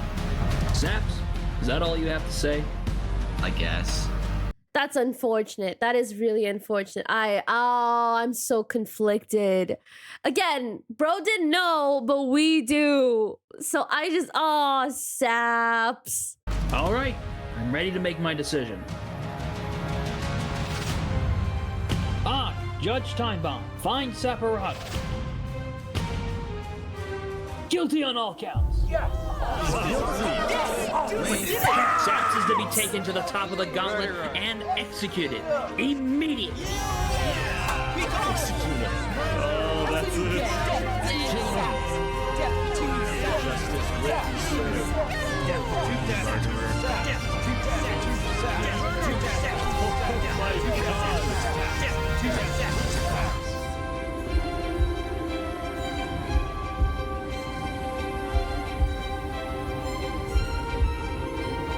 Just go.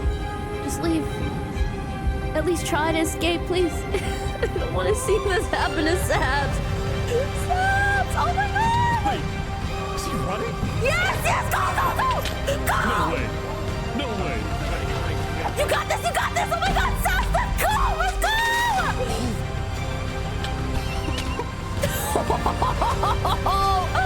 Oh, that is so sick. Yeah, bro's got this. Go! No! Oh, I need this. I need him. I need this for him. Oh my gosh. Where'd he go? Bodyguards. He escaped, man. Did he actually get away? You gotta be kidding me. No! Yes! Let's go! Oh, man. All he wanted to do was the right thing. And it's really, really sad. Once again, I'm gonna keep parroting the same shit because I keep seeing the same shit. Good intention does not equal good faith. And it's very sad, especially like in Sap's case, when he's literally all alone. It's very, very sad. You killed our leaders. You destroyed our island. Murderer. Again, sound design, top notch, top tier. Guilty on all counts. Disgrace to all of the island. Saps, why did you do this? He's riding off into the sunset again for the second time.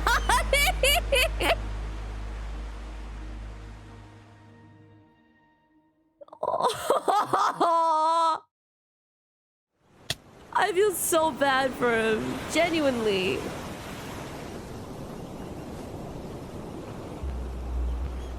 What, are they waiting? Shouldn't have been dropping soon. Yeah, I think so.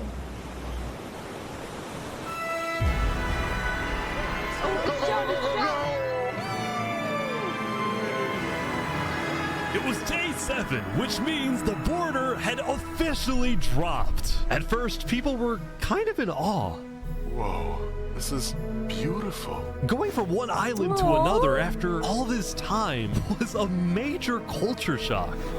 Is this Island 1? Whoa. And as expected, Island 1 people immediately started taking resources from Island 2. They're taking the sheep. But the flow of resources wasn't all in one direction. Probably gonna take some gravel back to Island 2. We don't have a lot of it. Still, as people from the 2 islands started meeting for the first time, they were surprisingly friendly to each other. Like these two who made a tunnel connecting the islands from underground. This is amazing! Wait, they literally met in the middle! Oh, that's so sick! We've linked Island 1 and Island 2. For the longest time... This operation took 2 people. What the fuck happened to the bridge? Island 2 feared an invasion by Island 1. But on day 7, that fear completely disappeared.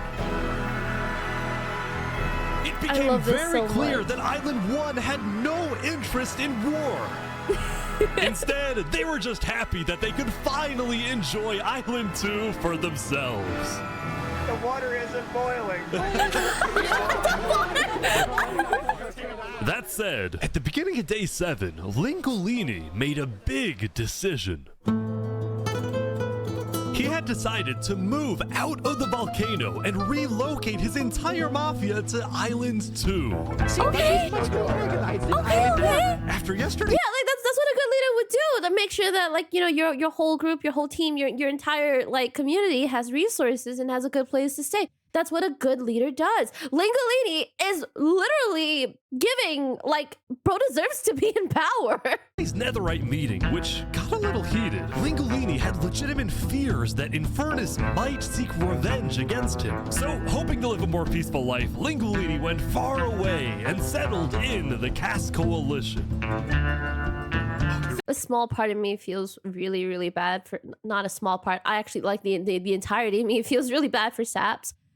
Considering all of this happened because, like, literally everyone was just worried that, like, Island 1 was gonna attack, which is now bro's a fugitive for what? If they did attack, at least he would be a fugitive for a reason that's more than just, like, speculation.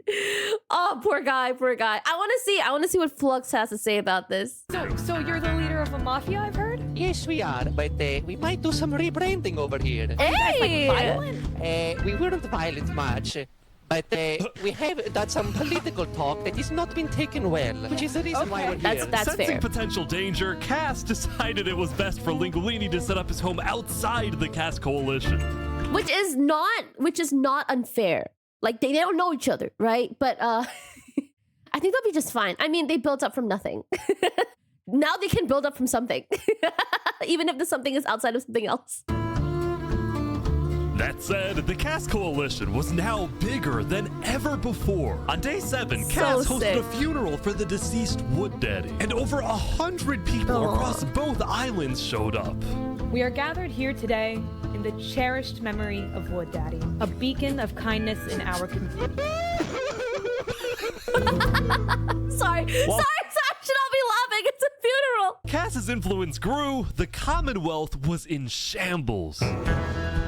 Saps' trial yesterday was a disaster for the Commonwealth. Island 2 had entrusted the Commonwealth to run the trial of Saps. So when Saps escaped his execution, people lost all faith in the Commonwealth, which at one point was the most powerful civilization in the world. On day 7, most of the Commonwealth leaders resigned, leaving just one player, Sitzkrieg, as the sole ruler of the Commonwealth. We're actively searching for Saps right now. We will restore honor to the Commonwealth. No, please, What if come on. I feel like, okay, I understand that they don't know, but, like, that wasn't really a fair trial, was it? Like, okay, like, I mean, to begin with, before they even let Saps talk, they were like, yeah, we're gonna execute you. We're gonna kill you. Your death today is gonna mean something to us. This was never a fair trial to begin with. They're doing Saps so dirty, question mark. And this is supposed to be the good island. Biggest goals was to find and kill Saps, but his other big goal was to regrow the Commonwealth's population, which by this point had shrunk by a lot. So he sent out a lot of public invites, especially to the people of Island 1, and it actually did work until...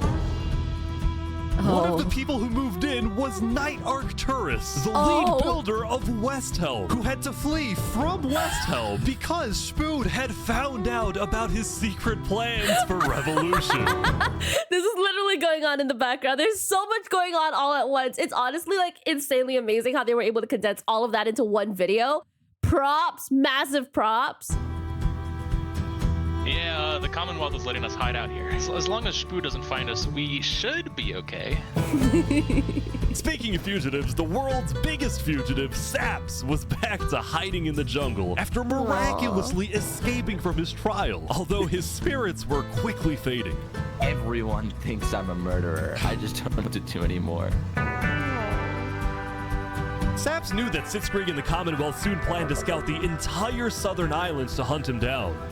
So So on day 7, Saps decided that his best bet was to leave his home island and flee to Island 1. But it wouldn't be so easy. Because the You know it's not Island 1 yet because you can see all the trees. border had just dropped. People were constantly going back and forth between the two islands, which means traveling by sea could be dangerous. Yeah. So Saps decided on another method of travel. He went to the place where he was least expected. Oh.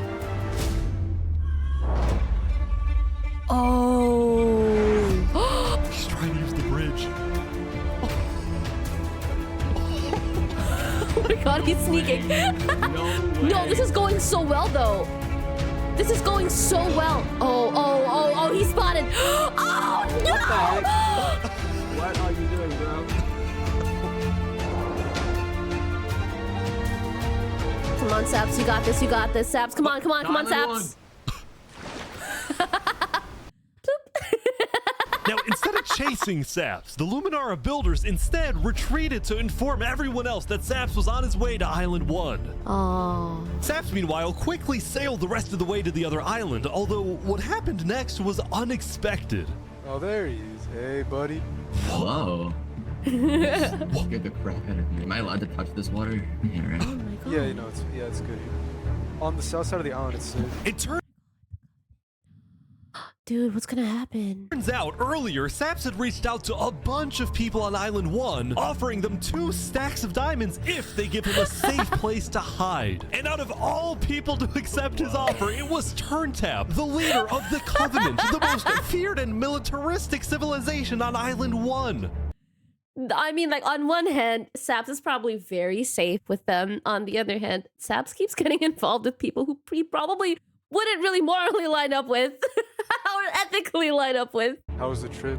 I ran across the giant bridge that Luminara is building, and like all of Luminara was there. When Saps and Turntap finally arrived at the Covenant, Turntap immediately distributed Saps' diamonds to the Covenant army. But then, in a surprising move, he sent them out on a secret mission. Turntap had sent the Covenant hit squad to Island 2, but not to accomplish a goal for the Covenant per se, but actually upon the request of Infernus. Oh my god, wait. Damn. Oh my god, but also, like, I actually kind of like how, like, the Covenant is, like, not really, like, it's quite gray, I think. My first impression was that they're, like, kind of like, okay, yeah, they're kind of, like, in their own, they're kind of, like, yeah, they're in their lane, they're doing all this weird shit, question mark, maybe they're evil, question mark, but I don't know, this is a system that works. This is great. Pretty cool stuff. I'm actually really liking it. I'm actually feeling really attached to the Covenant right now. Linguini betrayed us, humiliated us. He ruined our sacred land. Yesterday, Lingolini had opened up the volcano for netherite mining, and as such, people from all across Island 1 had started mining in the volcano. And even though Lingolini had now moved out of the volcano, Sinica felt that since people were already mining, she had no choice but to let them stay. She was... This is actually so insane. Can you imagine just basically going like imagine like renting a house with someone else and being the only person to go like, yeah, sure, you can stay here for a few nights, and then you move out and then like literally like 50 people move in. This is so unfortunate. Like, I mean, again, I am on like Lingolini's side. I don't think that like there should be any kind of control over like this is an island where everyone like found ways to survive, right? Like through like a sense of community and a sense of like camaraderie. So I do feel like they should be able to mine, especially because Lingolini found the place first. But also I feel so bad. Like, honestly, wait, I can't remember her name. Question mark, Sinica? Question mark? It's all. At that point, what can you do? What can you do? If I got her name wrong, please correct me. Or I'll find out later. Not happy about what Lingolini had done, and Sinica wanted revenge. Oh man. They're killing the entire mafia. Another one down, JD! Covenant was Dude. willing to do Seneca's bidding wasn't just because she led the mine for Netherite before anyone else. Okay, Because as a civilization that values honor and loyalty, the Covenant didn't appreciate how Langolini so publicly betrayed Infernus. That's crazy! Oh my god. Yeah, again, I love how gray this is. I genuinely love how gray this is. Like, I feel like I'm surprised like every other minute. This is so cool. They found him.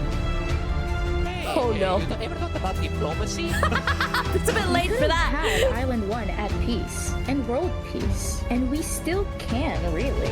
Oh, here they go. But over my grave, he will not be a part of it. Oh, they've got him. They've got him. Mamma mia!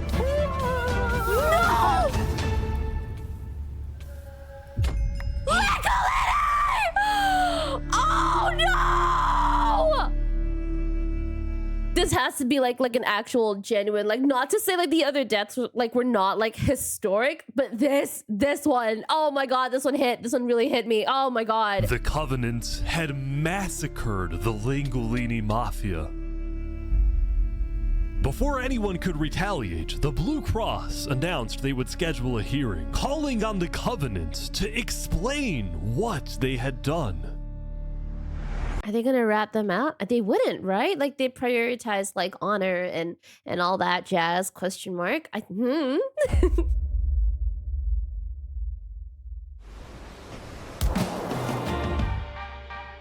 Howdy, Flux. Oh, you got some fancy armor now. Yeah, got it from Island 1. Wait, really?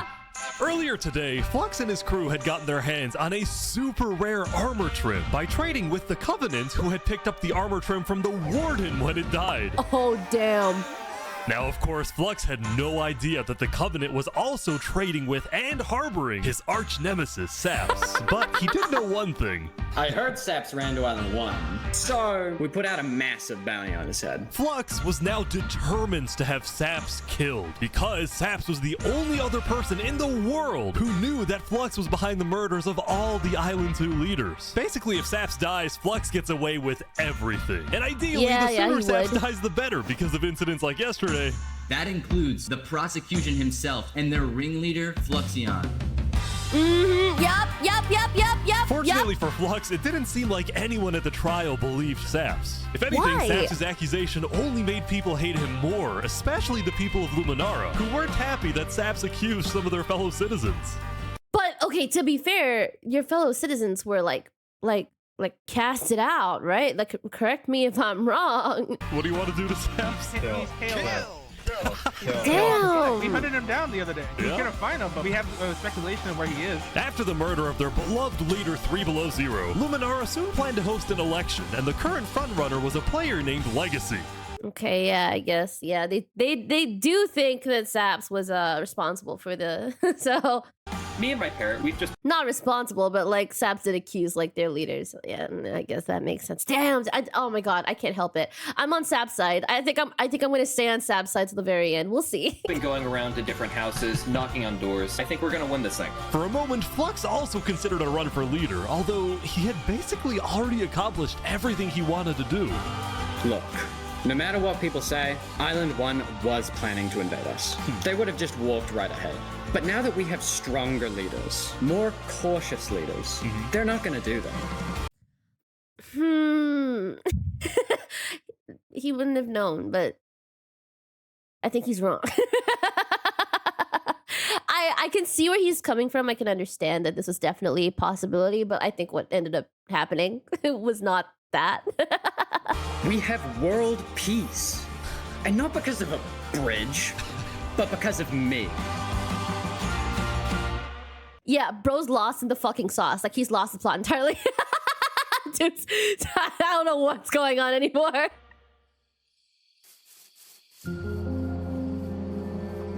Since the beginning, Flux's philosophy was simple. You can never show kindness to your enemy if your enemy wishes to destroy you. If you build a bridge, they'll use it to invade you. If you offer them aid, they'll use it to kill you.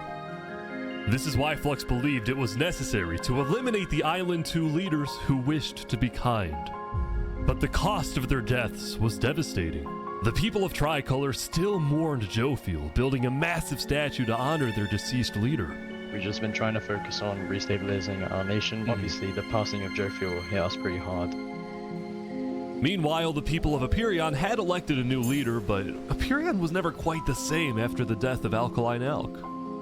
The people of the Commonwealth were also in shambles, having a much smaller civilization than they started with.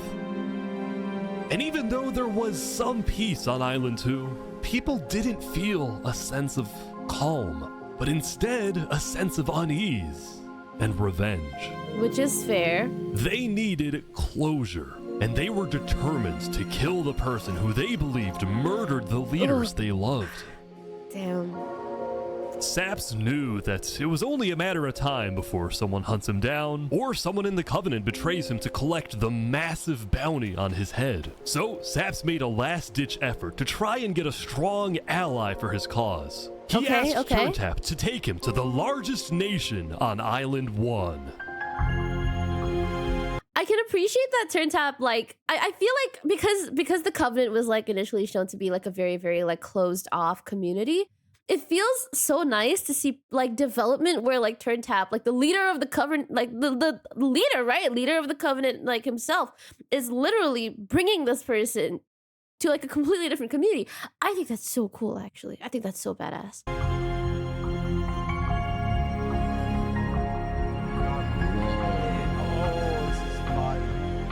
This is why in the midst of like chaos and like murder and massacres and also like political wars, this is fire. But on their way to the West Helm Capitol building, they ran into a citizen of Aperion from Island 2 who recognized Saps. Oh, hey. Oh. Is there a problem here? Neutral ground. Uh-oh. Oh. Okay. We will walk by in peace. Good call. Saps and his crew then entered the Capitol. Okay, yeah. Can I speak to the glorious leader of West Helm, please? Yeah, I'll go grab him. Once again, sorry, there's like a lot of like fireworks outside. You guys might be able to hear this. I am so sorry, nothing I can do about it. But yeah, let's enjoy the video anyway. Hello. The Covenant leaders brought me. Can we have a meeting? I'm not gonna lie, Saps. You coming to me asking for a meeting after what happened last time, even if it wasn't to do with you. Listen, I just want to talk. What about what? At least explain, because I'm innocent. Saps, I'm sorry. No. Ultimately, Spood rejected Saps' request for a meeting because Spood didn't exactly trust him and had no real reason to help him. So instead, Saps tried another civilization.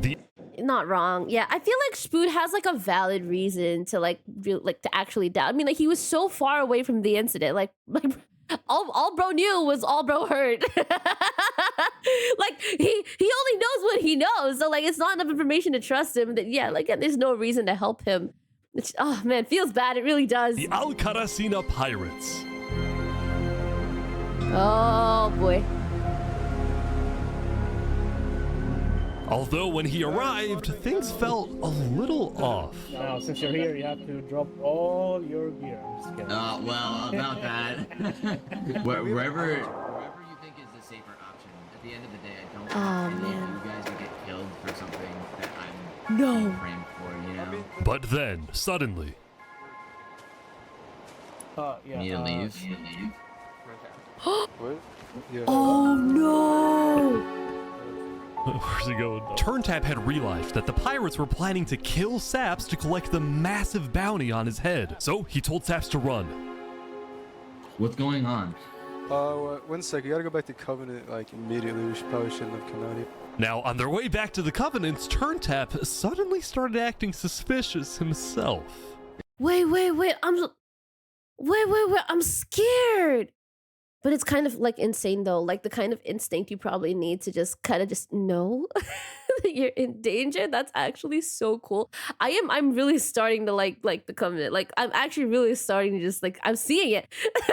Even if I wouldn't survive a land like this, if I was in a land like this, I would like to be in the Covenant. I don't think they take me though. I don't think I qualify.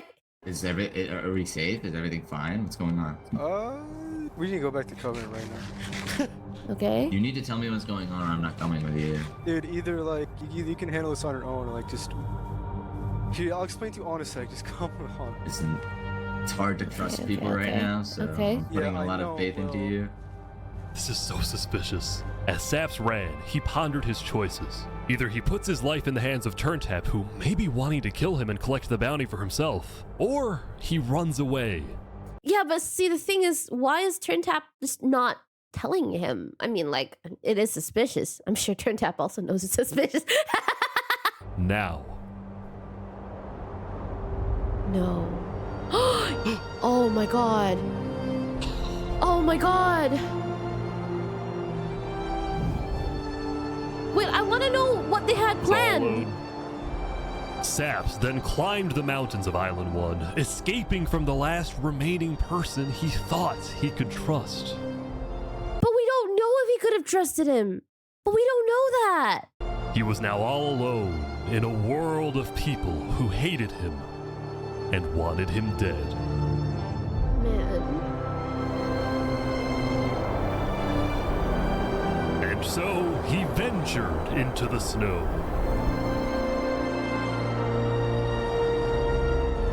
And started collecting blocks. I love the way they said that. It's like they're describing what he's doing with a hint of confusion. Like he started collecting blocks. Small question mark. Saps, what are you doing? I can't trust anybody. Flux won. He completely won. There's just no point anymore. No. On day 7, Saps built a tower in the tundra, a monument for people to remember him by. And he planned to jump off.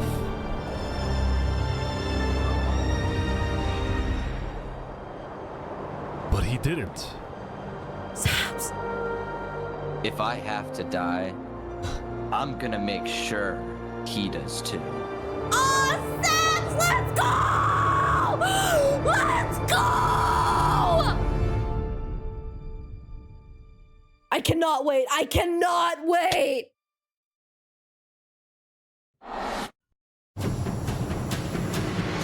Welcome everyone!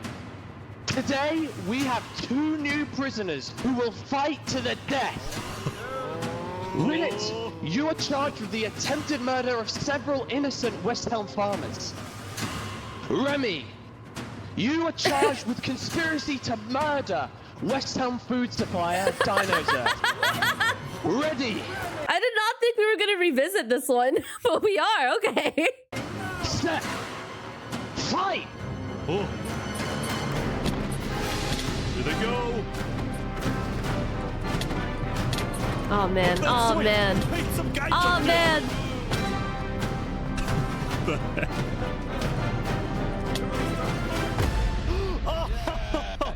Damn. He won. Remy is killing it. Had won his duel in the Coliseum, and all of his crimes, including the murder of dinosaurs, were expunged from his record by Emperor Spood himself. He was. That's incredible, actually. Like I have quite a bit of respect for Remy. Like okay, like is what he's like what he's doing is it like is it ethical? Is it moral? Is it should I support it? Probably not. But he survived this long, and like it's hard not to respect someone who's like hustled this far. Now a legend, and his restaurant became more popular than ever before. He put his hand before. Now, it's been a busy few days for Emperor Spood. He was always working on different things. Have you seen our aqueducts? Show me your aqueducts, Spood. Look at it behind you! Look at it! So what's the use of This is so insane. I don't really know. What is the point of anything? We just build. We have too many builders, not enough ideas. Now, while Spood was an effective leader, he did have to constantly watch his back for assassins. You know, I've thwarted like 5 assassination attempts, and guess what? I've just found out about another. No way. Spood's entire reign began with him almost being killed, so he was always extra careful and sensitive about where he went and who he associated with. He's got like a really good security system, considering like he didn't have to experience the like attempted assassination. He just had to hear about it. Like I think like some credit goes there too. Like That's insane. Also why Spoon was particularly angry when he found out that one of the people who planned to kill him was his own lead builder, Knight Arcturus. Oh, According man. to some of my sources, Knight Arcturus was seen in the Commonwealth earlier today. Really? Oh, they Spoon had found sent him. spies across the world to find Knight Arcturus. And when they discovered he was staying at the Commonwealth, Spoon immediately reached out to Sitzkrieg to request he be handed back to Westhelm. However, given that the Commonwealth was low on citizens and needed good builders, Sitzkrieg decided to reject Spoon's request. Oh. I'm not just going to give up one of my builders. The Commonwealth does not give in to tyrants. This made Spoon erupt with fury. Oh, I'm gonna make sure that everybody knows the Commonwealth is corrupt. They step that talk.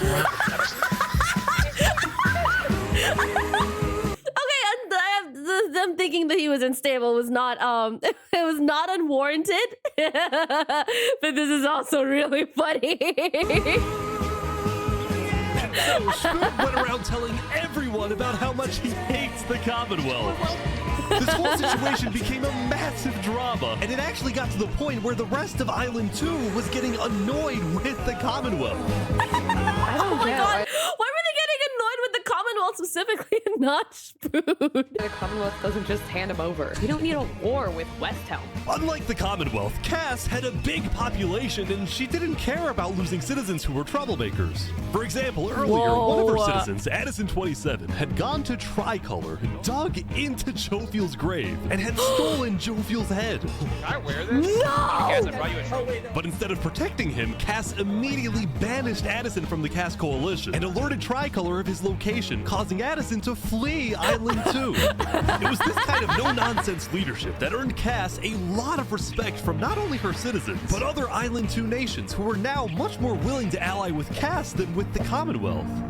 You know what? I was a little bit suspicious initially. Like, when it was mentioned that Cass didn't really like too big of a community. It's fine if like maybe 1 or 2 people get left behind. But like also like this is actually fantastic.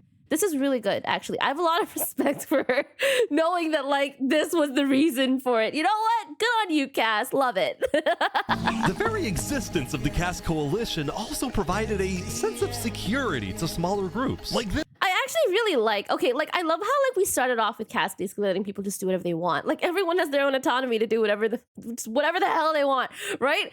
And now it's turned into something more than just do whatever you want. Now it's turned into something so much bigger, and Cass is like really stepping up. It's really cool. I love this. Oh my gosh. This new nation, who are mostly cheese merchants and call themselves the Conquistadors. This is the way of cheese. Buy el queso. Since the border dropped yesterday, the economies of most Island 2 nations were prospering, with heavy amounts of trade and tourism between islands. Tourism is crazy. Like I cannot believe we've gotten to this point. Like this is insane. While in Barbie Land. Ish. I have news. What? I'm marrying Oppenheimer. What? On day 8, the player Oppenheimer had marched into Barbie Land, but instead of destroying it with a nuke, he apparently liked it so much that he proposed to their leader. Consider this your invitation to the Barbenheimer wedding. Thank you. In Luminara, meanwhile, the But I love that so much. I feel like I'm seeing unity in places I would have never expected it. But then again, I feel like I should have seen this coming because obviously Barbenheimer. citizens were inventing new technologies. This is the power switch. It's 16 furnaces working together simultaneously, and it has a bunch of hopper minecarts on the inside distributing everything. As much as Luminara was finally starting to live up to its name as the Light of Island 2, little did its citizens know among them was quietly living the world's most deadly group of terrorists. I'm thinking of running in the election tomorrow. Oh yeah? Legacy's pretty popular, but I'm not worried. While it seemed like each of the Island 2 nations had their own separate goals, they were all still united under one mission: to find and kill Saps. I honestly, I hate so much that Saps is in so much trouble over, like, what? Again, speculation. They're doing just fine. Everyone's united for some reason against Saps, which, I mean, wrong target. In fact, by day 8, Luminara had told all the other nations that Saps had fled to Island 1, and some nations were already preparing to send out hit squads later today. Oh, dude. But Island 1, meanwhile, was currently dealing with a whole other political drama, the murder of Lingolini. Right, yes! I cannot conceive how we are being this civil about this. They came in, they found him in the hole, they drowned him in lava. This player, Vietnam, was one of the few remaining survivors in the Lingolini Mafia. Vietnam had escaped the Covenant's attack and wanted to get revenge against the Covenant, but was finding it surprisingly difficult to gather support. See, while the Blue Cross condemned the Covenant, nobody was brave enough to declare war on them. People feared the Covenant and its army, which is why Seneca secretly asked them to do the deed instead of doing it herself. Ah. Okay, so the Covenant is still very much feared, but also very, like, self-benefit motivated. Is that a string of words that makes sense? Question mark? If people knew that she was behind the attack, she would be in big trouble. But for now, nobody would face any consequences for the massacre of the Lingolini Mafia.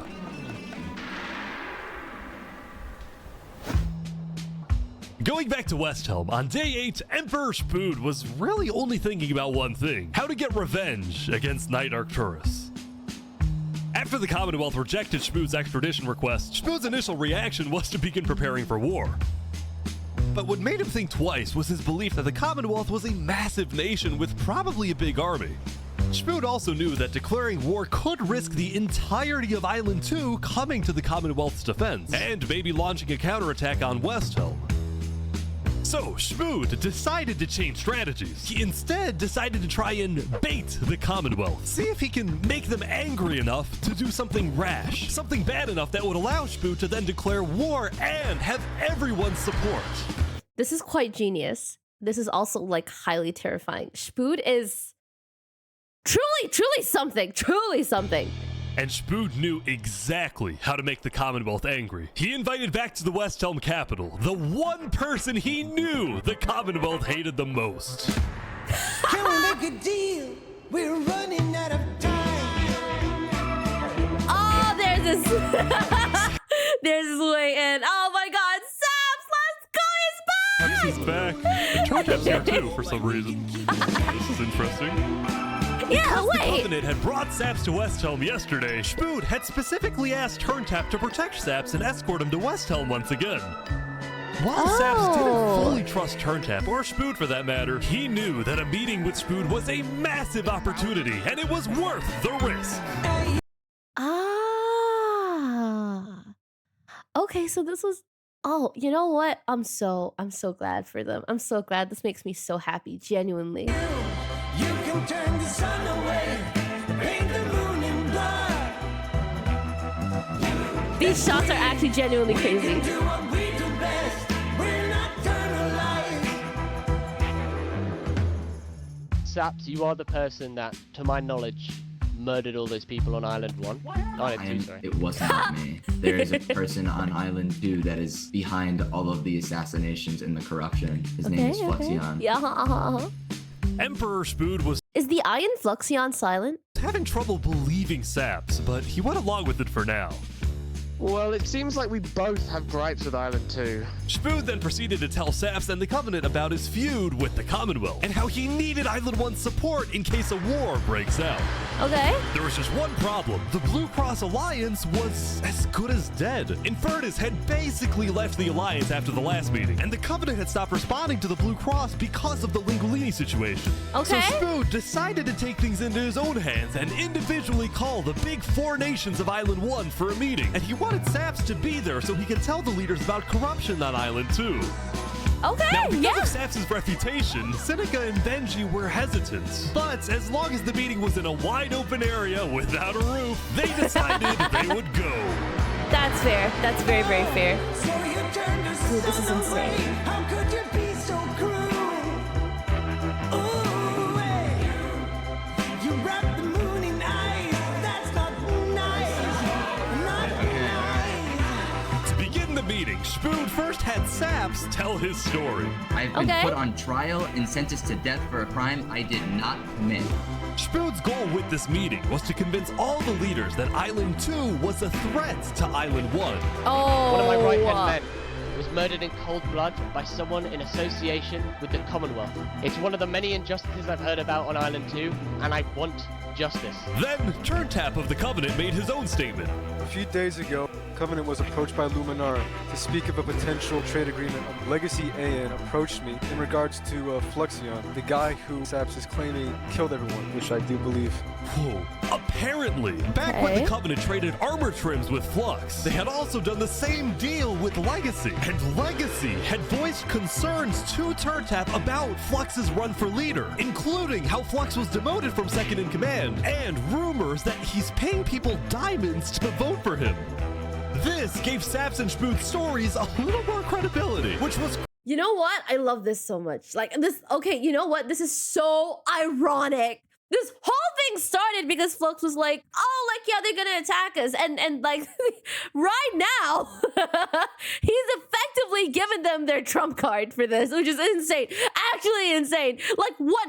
This is all just boiled down and led into, like, just basically unifying them all over again. This is insane. Crucial for getting everyone on board with Westhelm's military proposal, which was, if any nation from Island 2 attacks Island 1, then the entirety of Island 1 must strike back.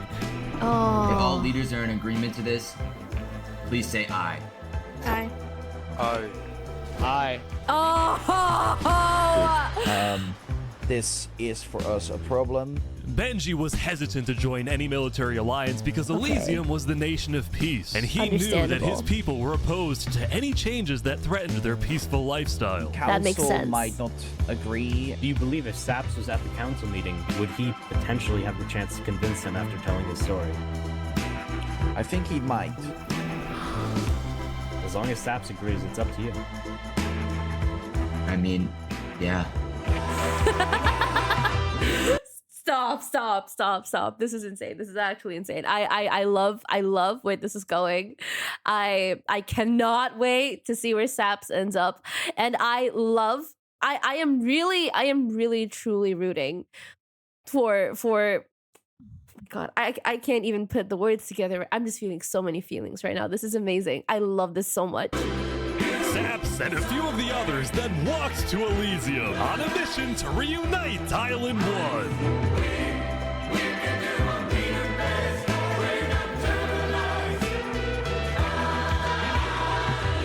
Saps is making his fucking comeback, and I don't even know if I'm ready. I have been framed for the mass assassination of Island 2 leaders by Fluxion and his conspirator. So many other people have died to the same tyranny and corruption that has been on Island 2.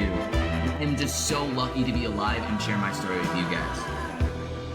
But as Saps spoke, the people of Elysium still had some doubts. That's fair. Against the corruption in Island 2, which is... But who? What does that mean? That's vague. What does that mean? Going to corruption? Listen, Elysium wasn't convinced that potential corruption on another island was enough of a reason for Elysium to get involved. But then, suddenly... A few days ago... Wait, what? What the... What is this? About 15 members of the Westhelm army had inexplicably walked right through Elysium. They quickly left, but it certainly didn't help the tensions. Nonetheless, the was this planned? If it wasn't, this is really unfortunate timing. proceedings continued. They're being rushed here to pressure us. We're going to be deciding whether Elysium citizens would go to war. I think Elysium citizens need to have a say in that. Yeah. I agree with that. After even more deliberation and after even more time passed. Excuse me, I have to say something important. The troop of people that came by, they are apparently the military from Westhelm. We have reasonable suspicions to believe they are going to launch an invasion of Island 2 in the next, like, 5 minutes. I do not know. What are you talking? Emperor Spood had grown impatient. After Spider informed him that progress was stalling, Spood had decided to send a squadron of the Westhelm army into the Commonwealth's territory to find and arrest Night Arcturus. Dude. Wait, what happened to the plan? I thought they were like waiting for like Island 2 to do something first. Wait. Aw. They're almost there, I think.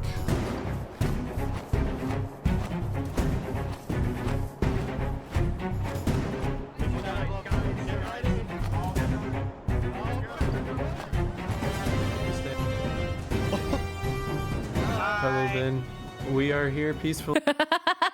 Invades the space. Hi. I love this so much.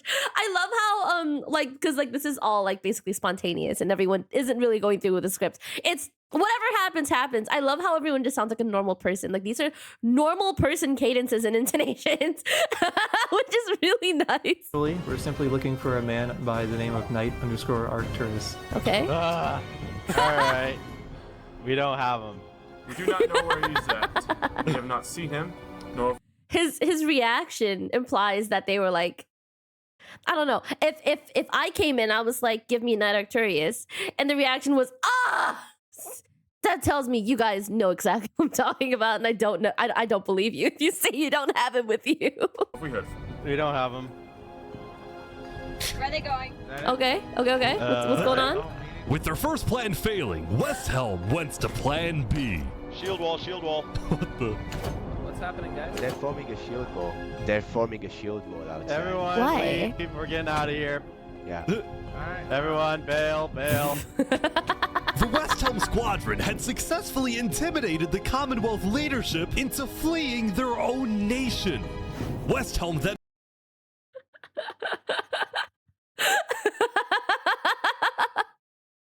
Hey, they didn't use violence, that's for sure. went around searching every house, every mine, every crevice of the Commonwealth. How did they know that would work?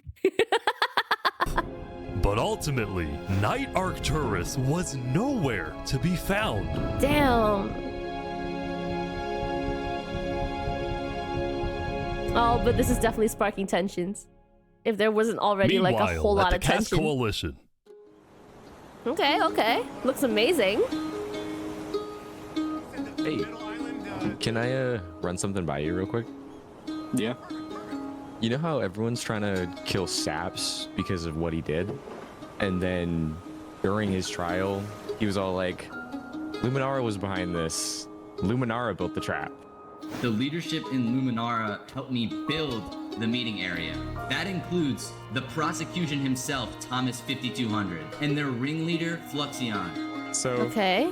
I was sailing past Saps' place a few days ago. God, this dude is digging. For what? Oh. Wait, You what? see that? You see that guy? Okay. Yeah? Yeah. Isn't that Flux? Oh. Yeah, kind of looks like him. Yeah. What's he doing at Saps' place? And why is he gathering blocks? Oh. You gotta show Cass. This is it. This is it, y'all. This is it. Interesting.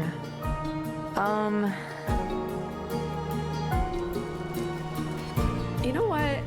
Go show this to Tricolor. And probably also Furion. I'm on it.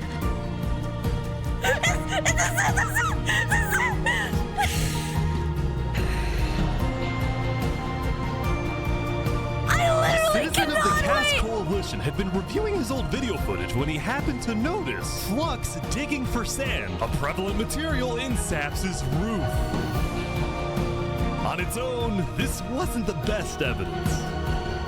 But for some people, it did raise some questions. Oh, man. It's so insane how Luminara started like being the first group to want to like unite both like islands, and it's just turned into this crazy corrupted thing. And oh my gosh, I mean, like, to be fair, it's not Luminara anymore, is it? I don't remember it, to be honest. There's a lot of details that are kind of like whoosh going past me, but it's probably fine.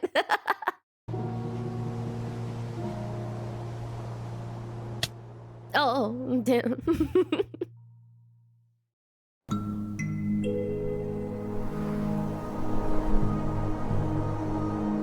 Yesterday, Saps had spent the day getting brought into meetings with the most important people on Island 1, and he didn't really know what to make of this.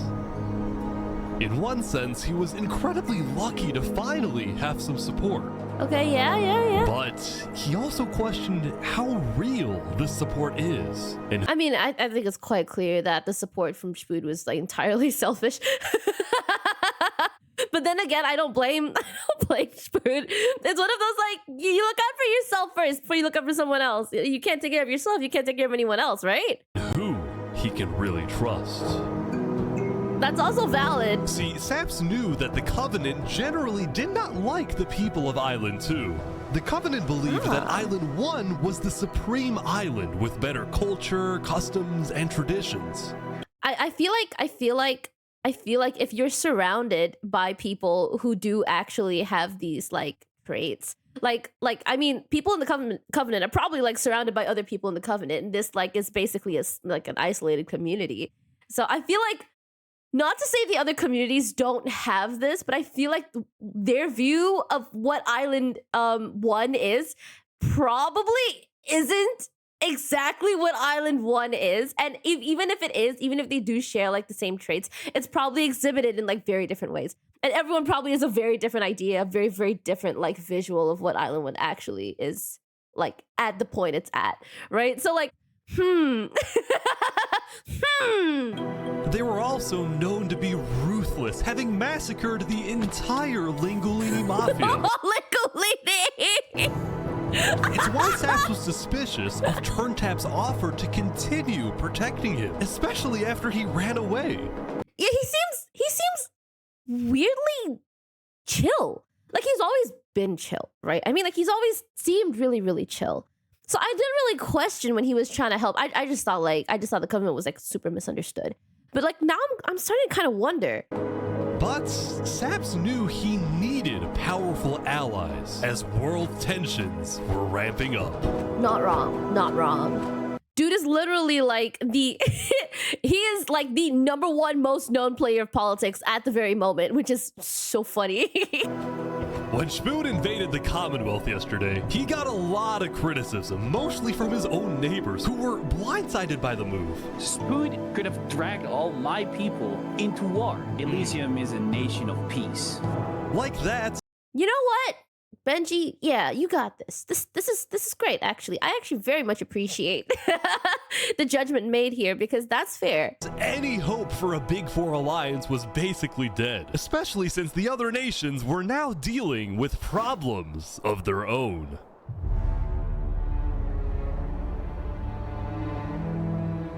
Earlier yesterday, Queen Seneca had found out that Elysium's newspaper, Daybreak Media, had somehow found out that she had directed the Covenant to kill Lingolini.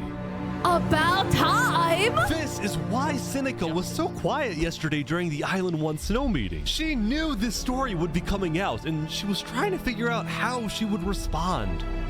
Aw, damn. And on day 9, she made her decision.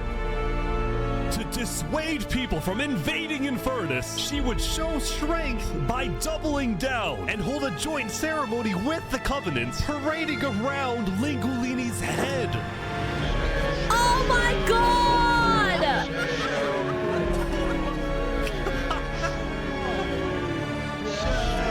I went from being pretty neutral to pretty like somewhat understanding of like Infernus to kind of now kind of like not really liking where this is going. Oh man, poor guy. Oh, I hate this. I mean, to be fair, it's a cult. It is a cult. It is essentially a cult. Am I allowed to say that? Let this be a lesson. Shame to those who disrespect our volcanoes. You know, I love how after all this time, like genuinely, I'm not being sarcastic. I love how like just after all this time, the sole motivation and reason for doing literally anything is the volcano. Like there's no selfish reason here. Like it's literally for the sake of the volcano. They are still very strongly latching onto their ideology, and I can very much respect that.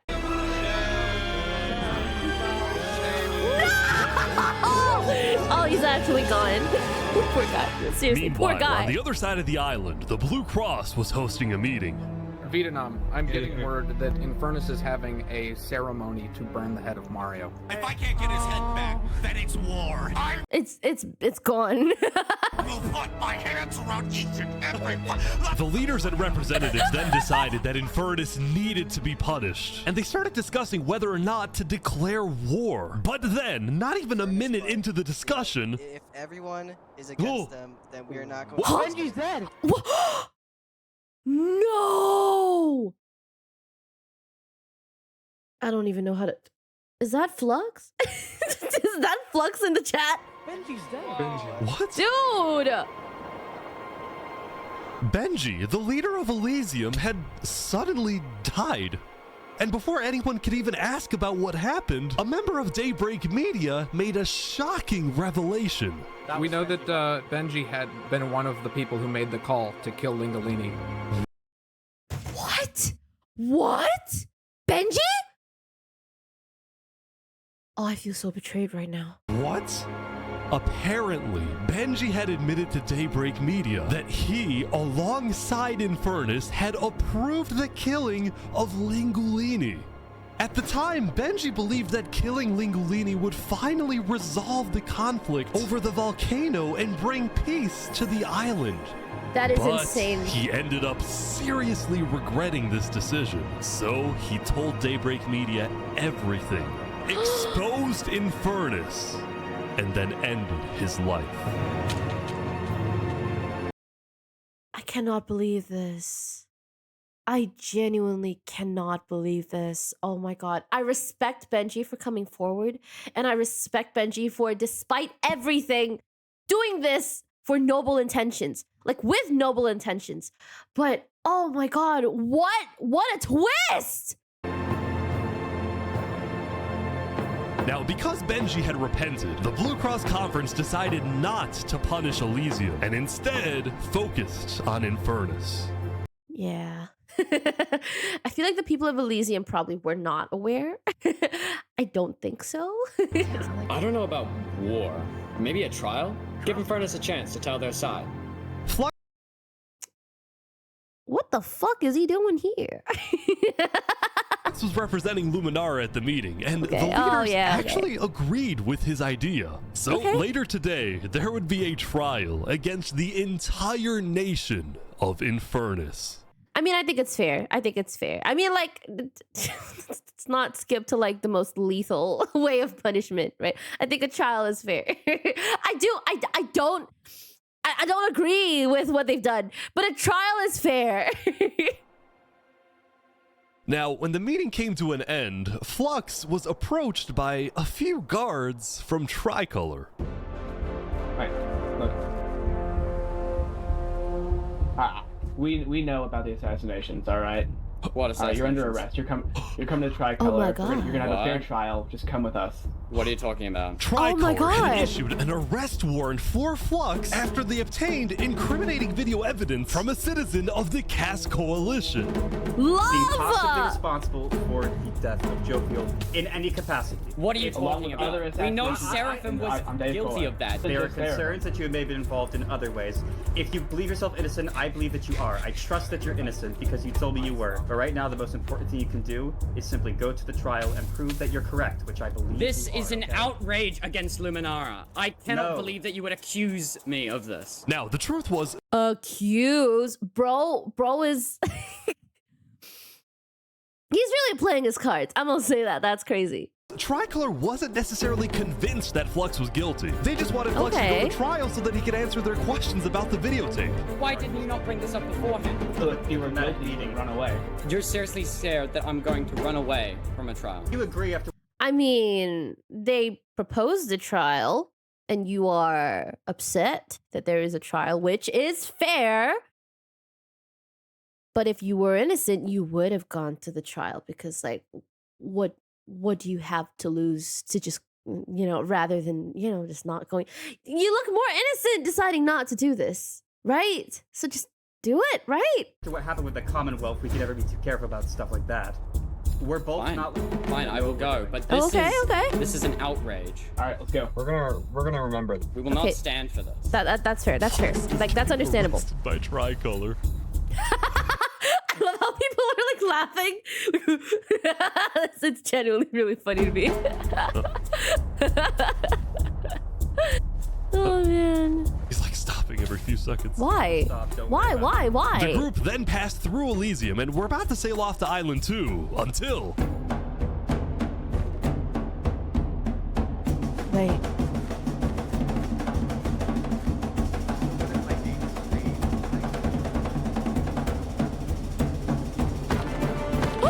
What? Hey, what is this? What? Wait, Flux is getting away?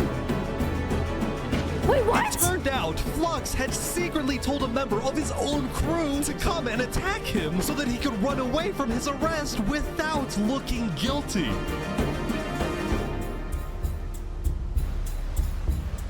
When Flux returned to Luminara, his whole world had flipped upside down.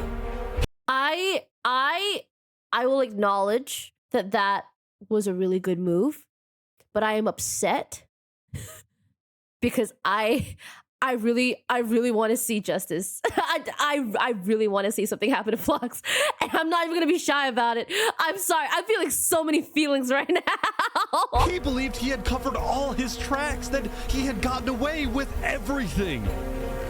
But for now, I respect that though. I do. I respect the fact that he was able to get away with so much, because like that's no small feat. That's insane. Now he had to remain calm and decide on his next move.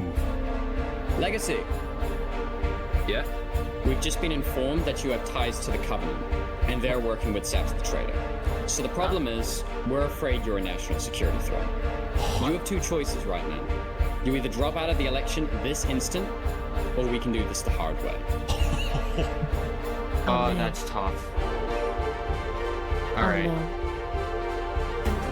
By forcing Legacy to drop out of the election, Flux had automatically become the leader of Luminara.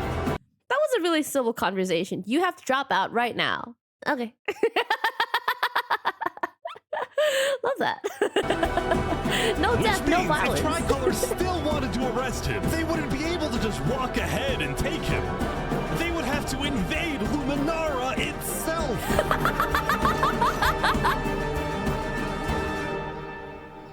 Oh man. Yesterday, Emperor Spoon had caused a lot of chaos with his failed attempt to capture Knight Arcturus. So he spent day 9 repairing relationships, but also forming new ones. Interesting. Okay. For okay. example, earlier, Spoon had received a message from a player named Addison27 who wanted to sell Joe Fuel's head in exchange for netherite. What was the initial motivation? What was the motive for even like digging up the head to begin with? What message was that supposed to send? Spoon accepted the deal, gave Addison a place to meet him at, but then he gave Addison's location straight to Tricolor. Uh-oh. Show us the head. Yeah, there it is. Oh no. Give it right now. Addison, I'm so sorry. This was a short run, but you will be remembered. Fondly, I don't know, but you will be remembered. Now, this actually led to an alliance between West Helm and Tricolor, the first ever multi-island alliance, and a strategic move by Spoon to befriend the neighbors of the Commonwealth. There is no way this isn't scripted. Like, I know it's not scripted. I know it's spontaneous, but like, how does this shit even happen? This is like literal cinema. This is good writing. This is actually really good writing. Later, Spoon also visited the Covenant after he heard about some civil unrest going on. So they all just left, just like that? Apparently, about half of the Covenant's entire population had decided to leave the Covenant. This is because they believed Turntap was betraying the Covenant's values by constantly trading and associating with Island 2. Interesting. That's true. Okay, I see. Okay. And what made a lot of them really angry was the fact that Turntap was making them protect Saps. See, originally, Turntap had only brought Saps in to get diamonds for his army. But the more he heard about Saps' story, the more he became captivated by Saps and wanted to help him. Damn. Oh, damn. Okay, yeah. I keep forgetting that because like Saps is so ostracized. I keep forgetting that Saps isn't from Island 1. I guess, oh. In fact, the reason Turntap had acted strangely on day 7 wasn't because he was thinking about killing Saps. It was because he had just saved Saps from the Alcaracina pirates, and he was worried that the pirates would attack the Covenant in retaliation. Yeah, it did definitely come across like that. I understand why Saps was like suspicious. That makes sense. But it definitely came across like he was definitely trying to like, he was leading Saps away. He was being hella sus, but it wasn't like a, yeah, Saps is gonna die kind of sus. It was like, yeah, there's something up his sleeve. We just don't know what, but like Saps isn't gonna die. You know, I had that feeling. I'm gonna say I called it, even though I didn't actually say it. Anyway, now that Turntap had the pirates against him, as well as much of the Covenant forces, which Turntap himself had trained to be ruthless, it's fair to say that his life was in grave danger. Oh, this backfired. But before he and Spood could figure out a solution, the Covenant suddenly had a surprise visitor. Come here, you're under arrest. Huh? Uh-oh. Yo, they're trying to kill me? What? What? Huh? Huh? You killed our leaders. You destroyed our island. After days upon days of searching, the Commonwealth had finally found Saps. It's literally the guy. Saps is now hiding. This player, Zekor, was now the main diplomat of the Commonwealth, and he knew that this was his opportunity to finally kill Saps. The last thing he needed to do was to convince Spood to hand Saps over. Spood, come here. I'm sorry. I don't mean to laugh. I don't mean to laugh at the accent, but it caught me really off guard. Oh man, it's so cute actually. Please, let's have a talk. Let's have a chat. Are you a friend of this criminal behind you? Alright, could you guys come inside? Oh boy. Here we go. We can put all of our fighting behind us. I propose a trade. Okay. You give me Saparada, and the Commonwealth gives you Night Arcturus. No. I thought things were going well for him. I don't think things are gonna continue to go well for him. Aw, dude. Oh wow. That is a hell of a trade. A hell of a trade. I mean, where would this happen? Okay. You can let us take Saparada now, and then we can kill Arcturus for you. No, don't kill him. He needs to fight in the Colosseum. Yeah, this is a legal battle. This is a legal issue. This is some ruthless killing. Alright, we can make that work as well. You can literally hear him like in his head go like, oh, that's so much more trouble than it's worth. But we need this. Wait, so you're saying you know where he is? Oh. It's interesting because Siegfried said he didn't. Okay. We don't have... Oh, you done fucked up. You done fucked up. We do not know where he's at. Look, he comes back every now and then. We'll find him. Really? Is that so? Why would I lie? Said literally everyone who had like every reason to lie. So you'll find him for me. Spood, don't do this. I think Saps is Look, pretty Spood, safe. I have to be honest. I am shocked that you're defending this criminal. Either you accept this deal right now, or I tell everyone from back home that you're harboring Saparada. They'll all declare war on you, and this will be the end of Westhelm. That's also a valid threat. What's gonna happen? I need to know. So, just to make the terms of this deal very clear, because I want to be accurate. You expect me to give up an innocent man in exchange for a terrorist? Oh! Is that really your offer? He's not innocent. How do you know that? Alright.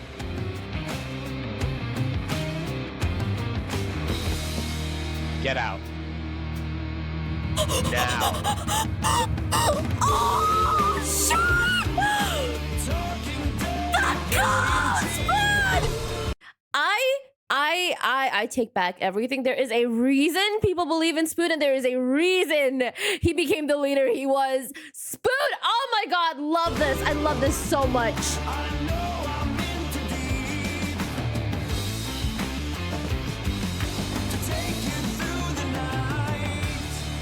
I knew Spoon was gonna be like not like he wasn't just gonna give in to this because like I don't know, it was a gut feeling. But I didn't know. What I didn't know was that he was gonna be so fucking badass about it. I love this so much. Again, peak writing. I cannot believe that this was not written. This was not scripted.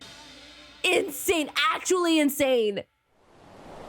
Soon, it would be time for the trial of Infernus, which had become a very anticipated event because Seneca had told everyone that she actually planned to attend. As such, Turntap would be there to help her, which meant Saps also had to go. He wanted the Covenant's protection, which would actually come in handy. I actually love the like duality. Is duality the word? I love the contrast or like the inversion of roles. You would think like just from the very beginning it seemed, oh excuse me, sorry, it seemed like Island 2 or Island 1, like oh like Island of the Good, Island of the Bad. It was never explicitly said, but then because they had so many resources, like you'd expect it to be a lot easier to be good, right? But like it's also like kind of insane how like after all this, after everything that's happened, even though there really wasn't like an actual war in between both islands, what ended up happening was Island 1 actually taking I mean they are taking sides. It's a little bit hard to say like if we didn't have the information that we had, it's a little bit hard to say like what I would have thought at least question mark. But I don't know, man. Like right now it seems like it seems like Island 1's got like, you know, they know where it's at. What? Sap's getting attacked. Oh, dude. Oh no. Oh boy, Sap's getting attacked again. The attacker was taken out immediately by the Covenant, but this led to another problem. We need to know whether we should keep Infernus in the area. We are worried about assassinations. Not going in a building, we're having this outside.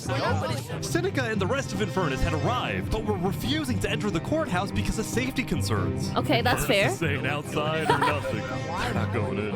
And as expected, people were quickly becoming impatient. I have to stand here for 5 more minutes. I'm gonna pull all my hair out. Come inside. These people don't have the ability to come in this building. The trial hadn't even begun, and things were already out of control. And then... No. Someone's setting up dripstone.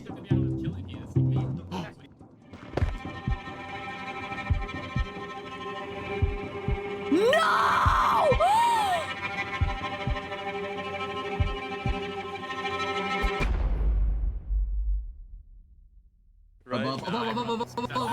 Oh! No! And like that, Turntap was dead, killed by 2 disgruntled former citizens of the Covenant who had come back for revenge. I'm so upset right now. I'm so upset. Like I like Turntap was really growing on me. Like I was really like starting to like, dude, I'm so upset right now. I don't know how to express what I'm feeling, but I don't feel like I can continue until I do. Run. They're trying to kill us. Burn us back to the castle. Queen Seneca directed her people and all the remaining Covenant forces, who were now leaderless, to retreat to the Infernus castle. That's so upsetting. Oh man. Both Infernus and the Covenant were eventually found guilty of murdering the Lingolini Mafia. Okay. But now that Seneca had adopted the entire Covenant army with all of its netherite weaponry, it would be impossible to try and arrest anyone. Yeah, you know what? I can respect that too. That rise to power is like insanely silent, but deadly, very deadly. Saps, meanwhile, was abandoned at the courthouse, so he ran all the way to Westhelm to Emperor Schmood, who was apparently dealing with a new political crisis. It appeared that Spood had finally made the Commonwealth mad because, according to a West Helm spy, it looked like the Commonwealth was preparing to go to war. And on top of this, Spood had received a message from Sitzkrieg inviting him to the Commonwealth for a meeting. That's funny. Now, of course, that's Spood convenient. suspected this was a trap, but his second-in-command Spider had an idea. Let me go instead. Well, let them kill me, and if they do, we'll have the right to obliterate them. Basically, if Spider goes to this meeting and actually gets killed, then in the eyes of the world, this will give West Helm permission to finally wipe the Commonwealth off the map. This is... Oh my god. Oh my god, this is insane. The planning for this, the dedication, like the sheer dedication to the cause. That's insane. That's crazy. You're a hero, Spider. Glory to West Helm. That goes so hard. That goes so hard. These guys are all waiting for something to happen.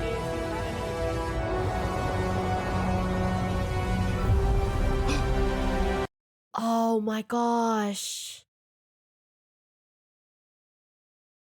That went exactly the way they expected it to go. And that's hella sad. Hella sad. It was not for nothing! It was not for nothing! Glory to West Helm, let's go! That's insane, that's insane!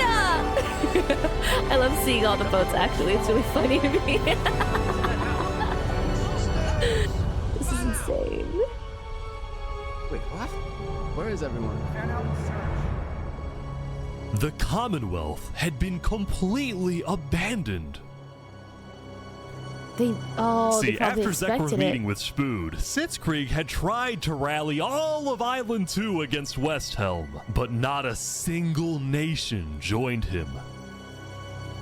Throughout its days, the Commonwealth had faced chaos, infighting, global humiliation, and now Sitzkrieg was utterly defeated. So, as a final jab against West Helm, Sitzkrieg decided to kill Spider before dissolving the Commonwealth once and for all. Sitzkrieg and his remaining citizens then decided to pack up and relocate to the one place in the world that West Helm wouldn't be able to infiltrate. Oh, dude. Come on in, guys. Welcome to Infernus. Oh my god. The sacrifice. Oh, this is so painful. This is so painful. Like, okay, clearly Infernus upper hand, like, deserved, honestly, because like they worked for this. Silently. They worked very silently for this. But like, oh, this is so not satisfying for me. Thank you, Seneca. There are so This is many insane. people. Oh my god. Infernus is massive.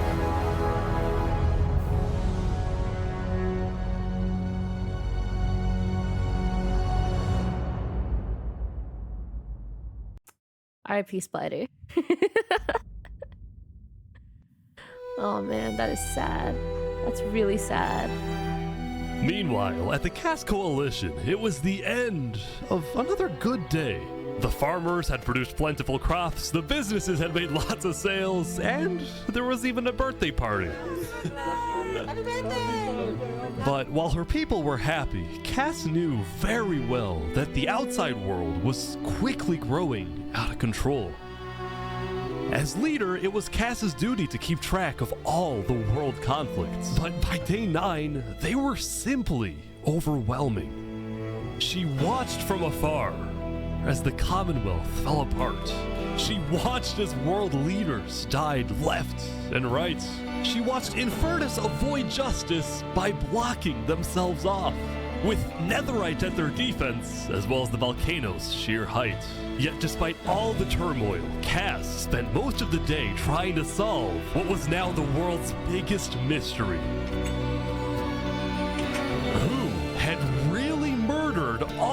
Island 2 leaders.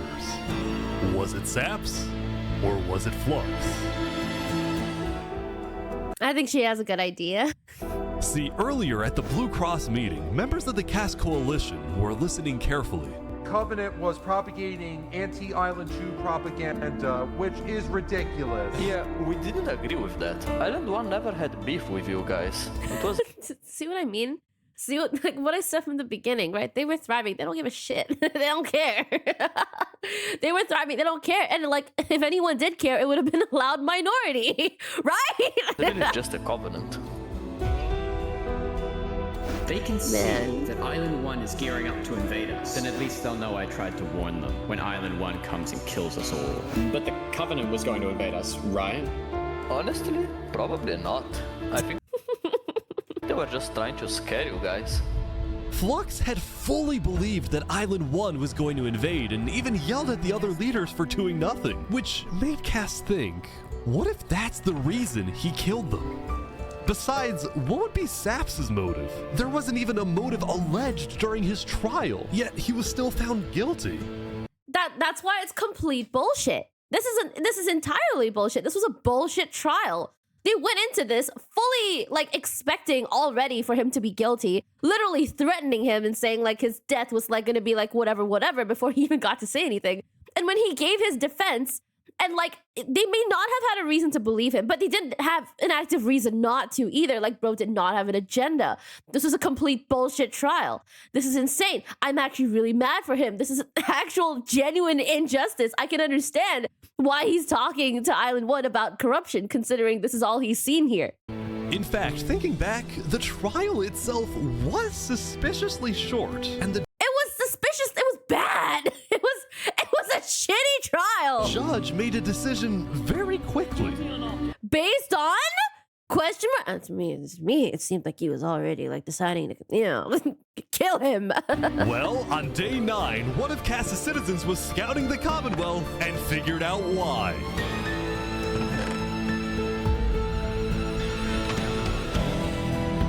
Flux had bribed the judge to ensure Saps was found guilty. Okay. I did not see that coming. But in hindsight, I should have. When Cass discovered this, she immediately called for a meeting with local leaders. Wait, no, but it makes sense because like no one seemed to budge at like the fact that he mentioned Flux at all. It's been Flux this whole time. I'm so mad. He needs to die. Yes, thank you! Oh my god, Cass, let's go! But you have my permission to invade Luminara. Okay, I'll tell my guys to prepare for battle. No, there won't be a battle. We go in, we take him out, we leave. Got it? You know what? Normally I don't really like methods like this because it feels really scummy. But I feel like in this case, it's kind of warranted. It's also one of the reasons why I feel like all the like under the table stuff going on with Infernus, it's kind of like not making me root for them. Again, I respect the fact that they've been able to get in power silently the way they have been. I just don't like the methods they're using. And like normally I would say like I wouldn't like this either, but I feel like he's done enough to deserve an unsatisfying end. I feel like yeah, this is my personal gripe. Sounds good. See? Yeah, let's go. First thing tomorrow.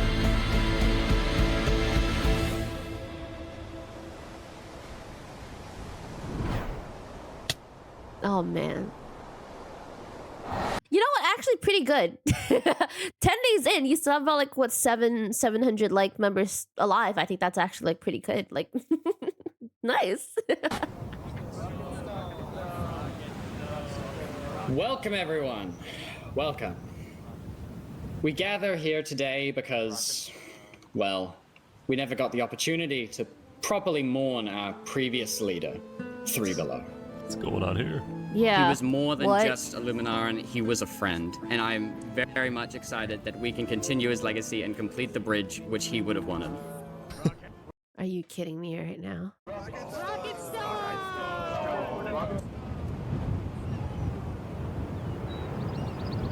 the sheer influence. I keep saying the word sheer. Okay, forget that. Forget I said it, right? But the influence that Flux has actually is quite scary. Of course, like keeping in mind that like what we know is not what everyone like here knows. It's scary. It's really scary. Like seeing everything just go weirdly well for him.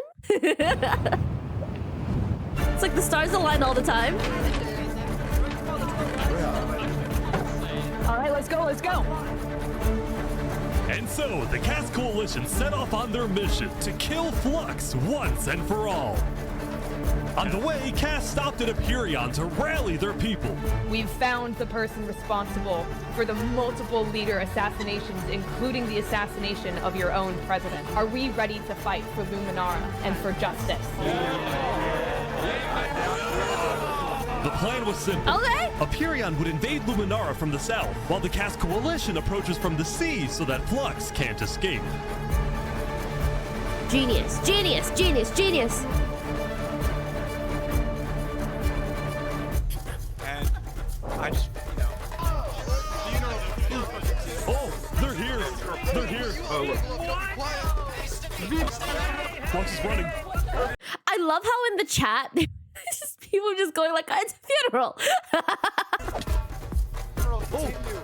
Surrender! They're after him. Huh? Surrender, Flux! I don't want to do this! Oh! Okay, wait. Surrender. Wait, let me tell you something. Let me tell you. Okay, surrender. Surrender. I'm not moving. Stop. Flux was under the arrest, killing Jag, Alki, members of Tricolor, and leader of Commonwealth. This is an outrage! And attempting my assassination. Let's go! Flux had stopped and surrendered, but there was a bit of confusion. He's entitled to a fair trial. Wait, I thought it was on side. Still on side. I would agree that, I mean, like, yeah, like, objectively, he is entitled to a fair trial. But you know who didn't have a fair trial? Saps. So do I think he also deserves a fair trial? No, I don't think he deserves a fair trial. On site! Cass had been under the impression that the people of Luminara wanted Flux to be overthrown, when in reality, most Luminarans knew nothing about his crimes. Don't speaking to a mass murderer right now. Don't let him get through the crowds, guys. Where's Legacy? Luminarans, do you want this man alive? Yeah, entitled to a fair trial. Yeah. Oh, come on. All of a sudden, Cass wasn't sure about what to do. Until... He's running. If that's the trial, he's running. He knows he's screwed. He knows he's fucked. He's running. If he wasn't guilty, he would have gone to the trial. I mean, to begin with, he was already like hella sus, right? Right. He's running.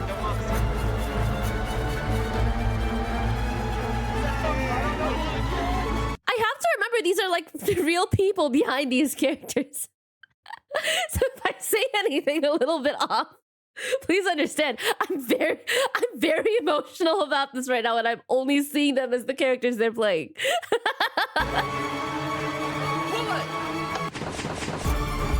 No! You're kidding!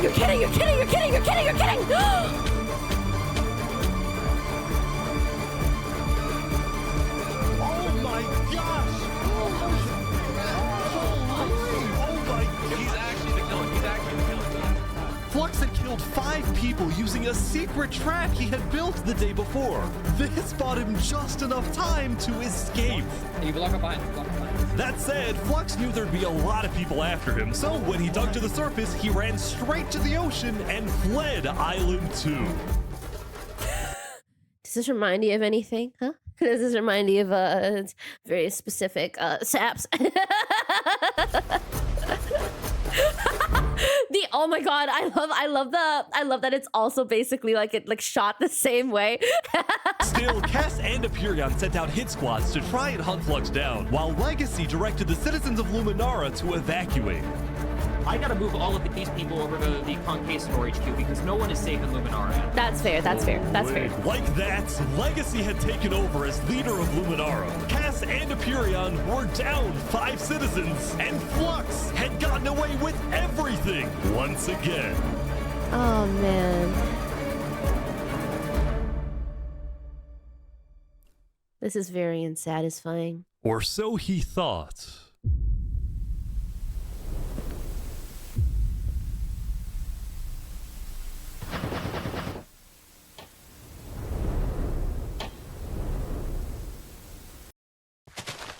I am so confused on what's happening right Oh now. my god. Dude. What would you think if you saw this? That's crazy. Oh god.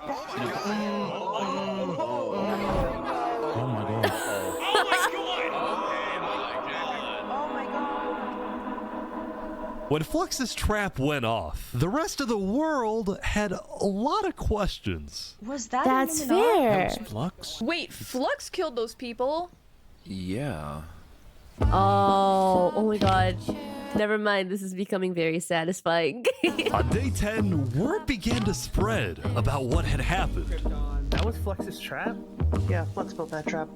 Which made people think, was Flux behind the murders of the Island 2 leaders after all?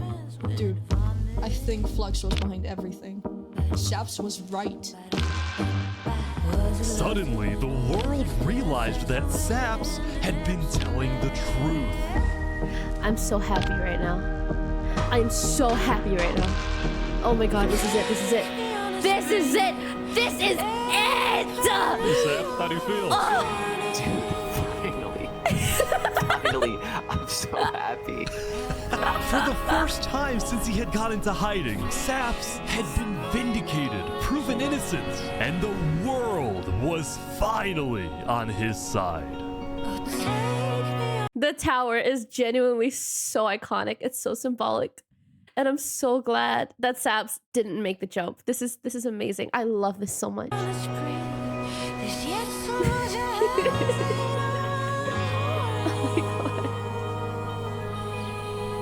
And now, instead of hunting for Saps, all of Island 2 was determined to find Flux. Bro, this is what happens when people want trials. We should have just started killing him. I don't know why anyone stopped in the first place. I would have been the bad guy if I killed him right then and there with everyone yelling, trial, trial. I mean, yeah, no, that's true. Yeah, at that point, it's like...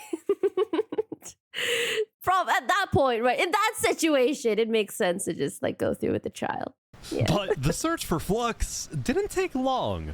Someone just saw Flux going up the volcano.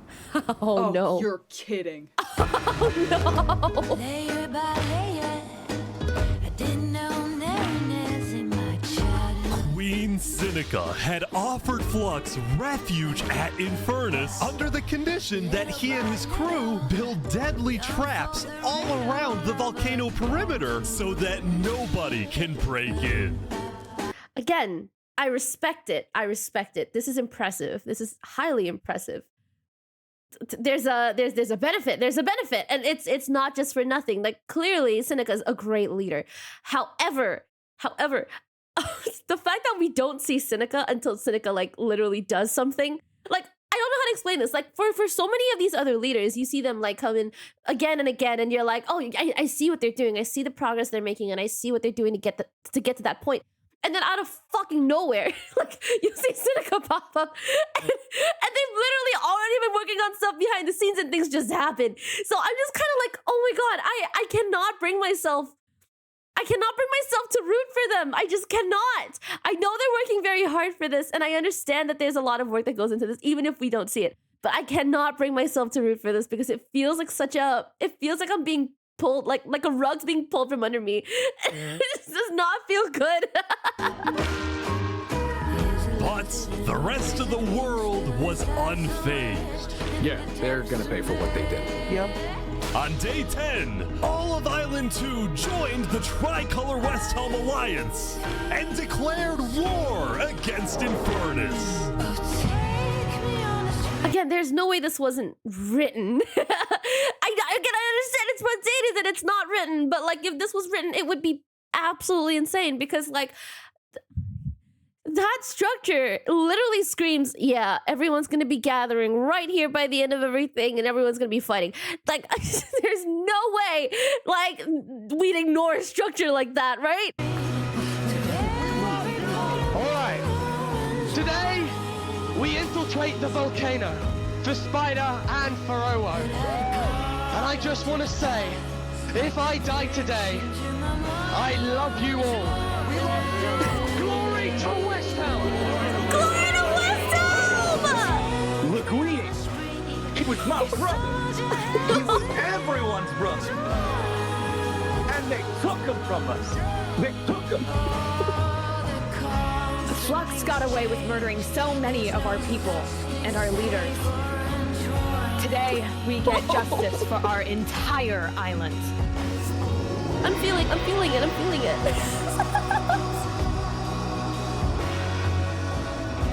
Okay, vamos, amigos, vamos. All right, everyone in. I'll meet you at the Coliseum. I love how they're showing everyone, like just everyone. It's so cool. Question mark. Let's go. Oh, dude. Let's go. See, they're showing everyone. That's so cool. Oh my gosh.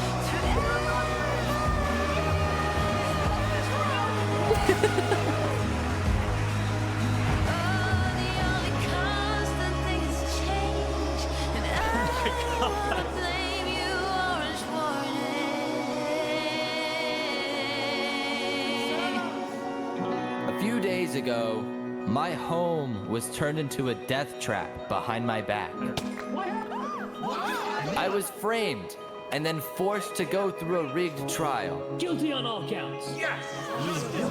A few days ago, every single person in the world wanted me dead. But today, you all know the truth about who really killed our leaders and our friends. Today, we walk ahead, we storm the volcano, and we get justice! Justice! This is insane. This is so crazy. And the fact that Saps actually managed to make a comeback within like just a couple of days is also in itself very, very impressive. Holy crap. And to be a fugitive and to be so crazily hunted and to not know who you're trusting and ultimately to still find people who will back you up even if for reasons that aren't entirely like to your benefit. It is insane and it is amazing. Question mark. And oh my god, this is just, it's so peak. Thank you, Saps. All right, everyone, listen up. Oh my god, puppy! There's a lot of things to watch out for. There's gonna be lava, boiling water, dripstone traps, their entire army. They have the height advantage and netherite armor, but we have numbers. So let's stick together and let's win this thing! Come on! Let's go! Oh, dude. There's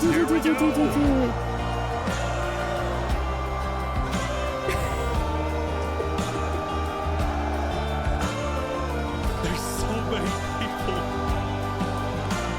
You make me all blind with your civil rights. You demand that I eternize your name. Walk ahead. Oh my God. I think there might be a problem. Oh no. Cover us in shame and I take the blame. Living by the rules to which high school blues. Walk ahead.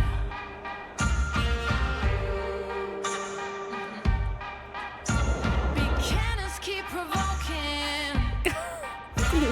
Blood returns thirst choking. Can anyone stand this nonsense? There is no reason it has to look this good, and there is no reason like this has to be as like cinematic as it is. This is insane. This entire project is very impressive. They're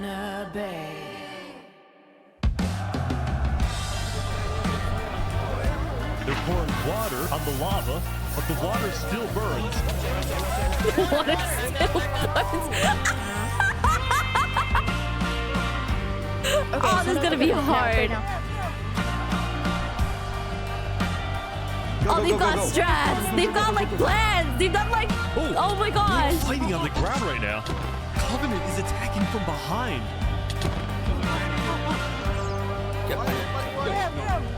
Did they brainstorm like a? Did they get together to discuss battle strategies? Because that's crazy. Oh, dude. It's just chaos on the ground as well. It's the Covenant. How do you know who's from where?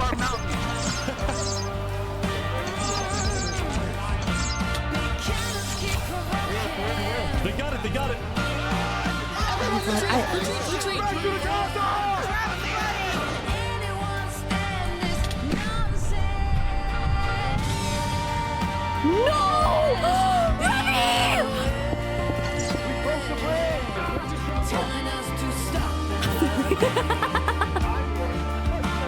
The final push, here we go.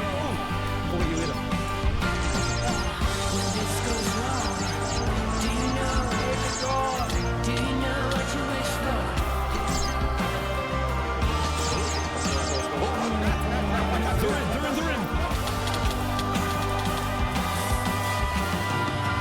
No. Oh my gosh. Look out for the hole. I'll jump in the hole with you guys.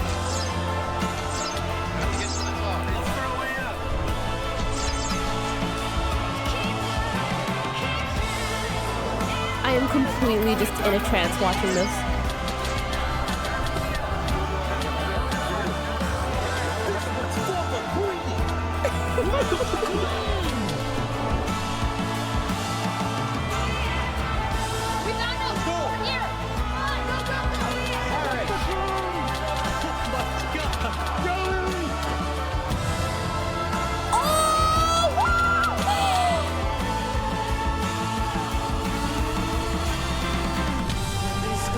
Oh my god!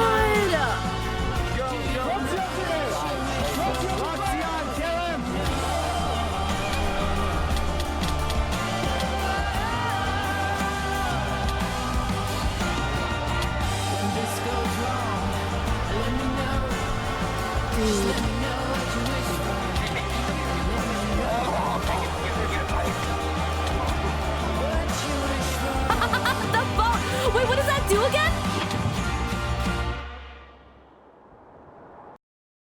Did he miss? What?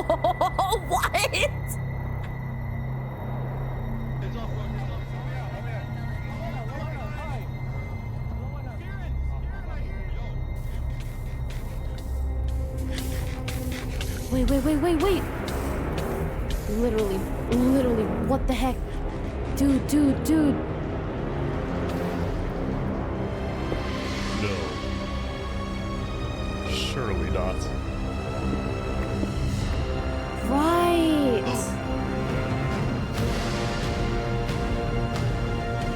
No, of course he has a tunnel. Of course. How did they plan for this? Literally, how did they plan for this?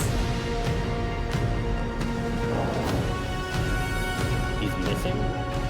Hold on.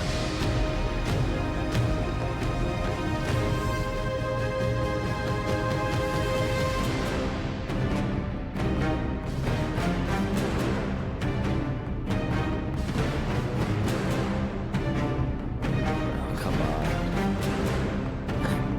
All right, guys, let's go.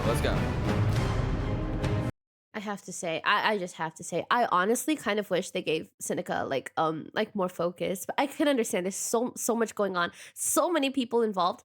But like I feel like Seneca's like in the end, I may not like their methods, but like it seemed like Infernus just in general was very just very impressive with like what they planned, and like there is a reason they are like antagonist number 1 right now.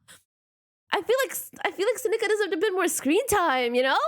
Damn.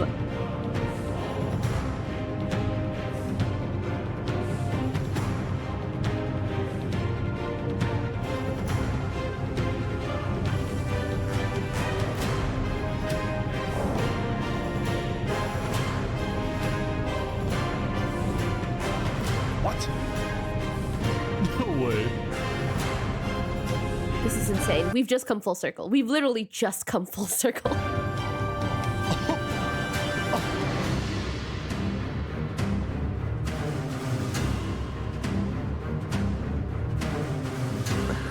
It's not looking so good You for Saps actually right now. showed up.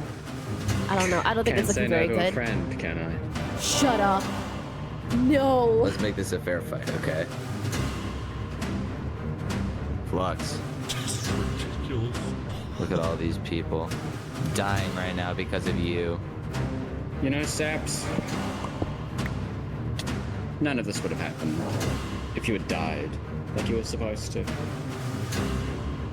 What is this villain antagonist dialogue? Wait, he said it was gonna be a fair fight. Why is he still in his like like his OP armor?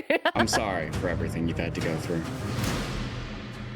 Are you sure about that? This doesn't look like a fair fight to me. Oh, dude.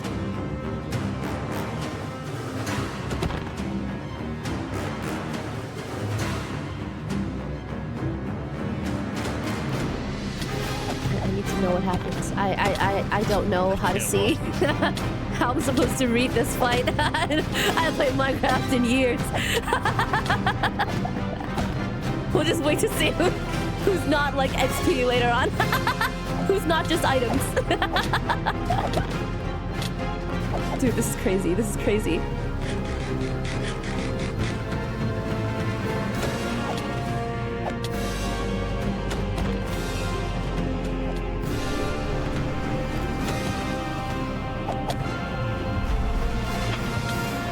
Oh, that was genius!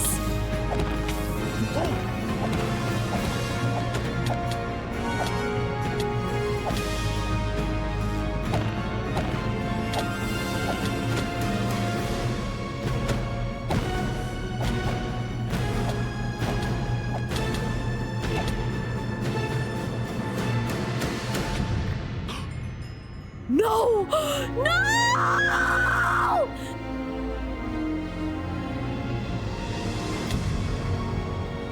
Yes! Oh my god, oh my god, oh my god, oh my god, oh my god, oh my god! Oh my god! Let's go! Oh my god. Good job. Good job. Oh my god! Saps had killed Flux, and with that, Flux's reign of terror was over.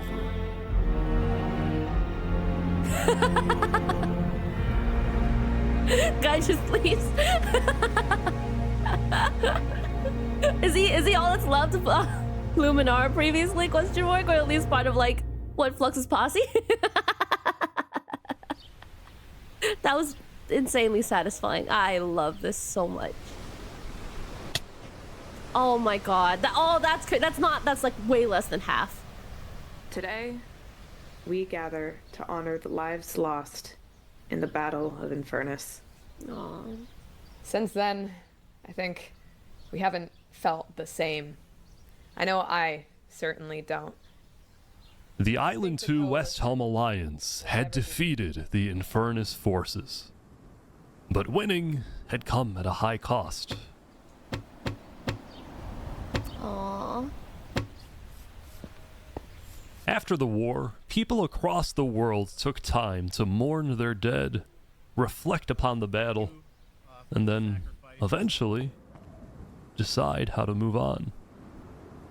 I think it's really cute and it's really precious how they actually went out of their way to build these like graveyards, these memorial stones for all who've been lost. I think it's such a human thing, and I think it's hard for me to. It's surprising to me that they act like humans, because like I don't usually watch videos like this. I can't help but just see them as Minecraft avatars, and it's really eye-opening and really jarring to see so much I don't know, so much of us in these little Minecraft avatars, even though I know that like they're being controlled by obviously other humans. It's just wow. In a weird way, it feels like we're documenting like the raw essence of what a human is. But really in the form of a little like sandbox game.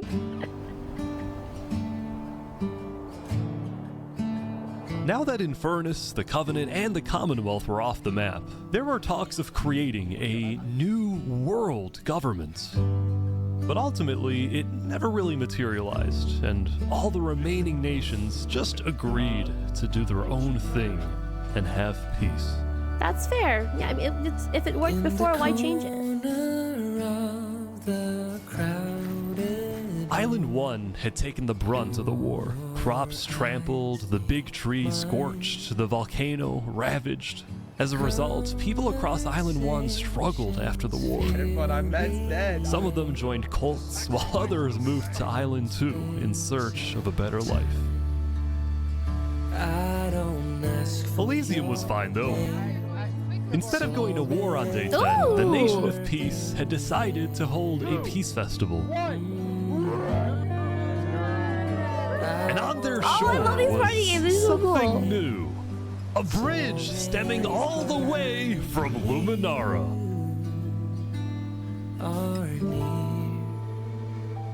This is amazing. Genuinely, this is amazing.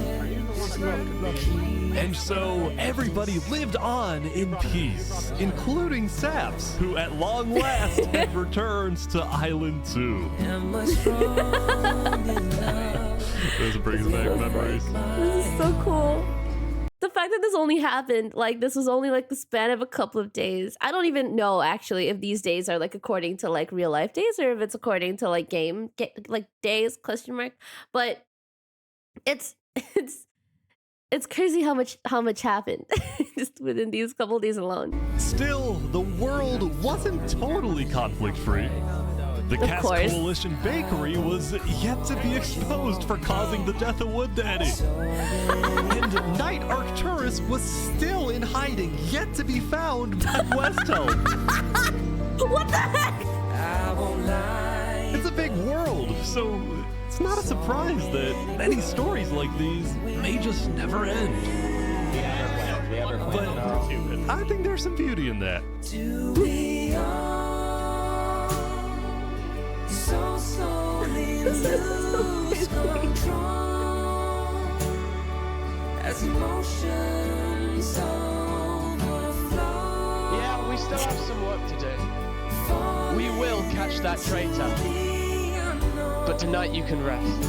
You've made your emperor very proud. Jury, you have heard all of the evidence. If you find Thomas 5200 guilty of aiding Fluxion with his reign of terror, oh my god, it's him! It's him! Thomas, may you find mercy in the end, senor. It's the last of them. When we first met, I ran away screaming from you because I thought you were gonna blow up my nation and kill all my citizens. But after we talked a little bit for like 5 minutes, I realized you could blow up my nation and kill all my citizens. But that doesn't mean you will. Barbie, do you take Oppenheimer to be your one and only candidate? Oh, that's a sick fit. Same thing. I do. Now, let's go. At this time, Barbie and Oppenheimer have requested that instead of rings, they will both exchange something slightly different. Wait, if you what? would please turn your attention to the nuclear bomb that's behind us. 3, 2, 1. It's just gonna keep going up. It's never coming back down. But that is so sick. That is so sick. So slowly lose control as emotions overflow.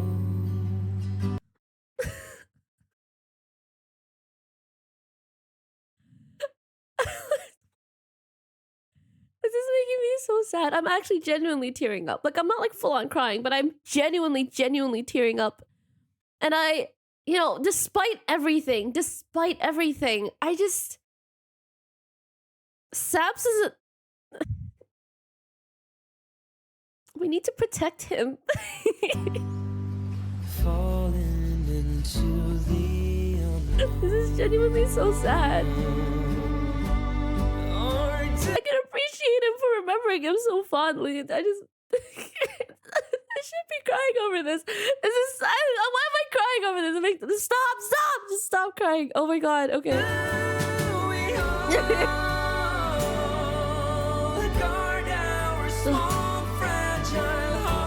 This is a trip. This is a trip.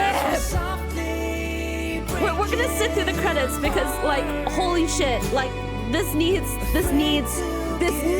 to be recognized. Absolutely insane. Oh my gosh. Who puts like 1,000 people, like not including staff, together and just turns it into like a complete success of an event? This is absolutely insane, and like this deserves so much more than what it already has. Like it has like 27 million views. That's not enough. This is amazing.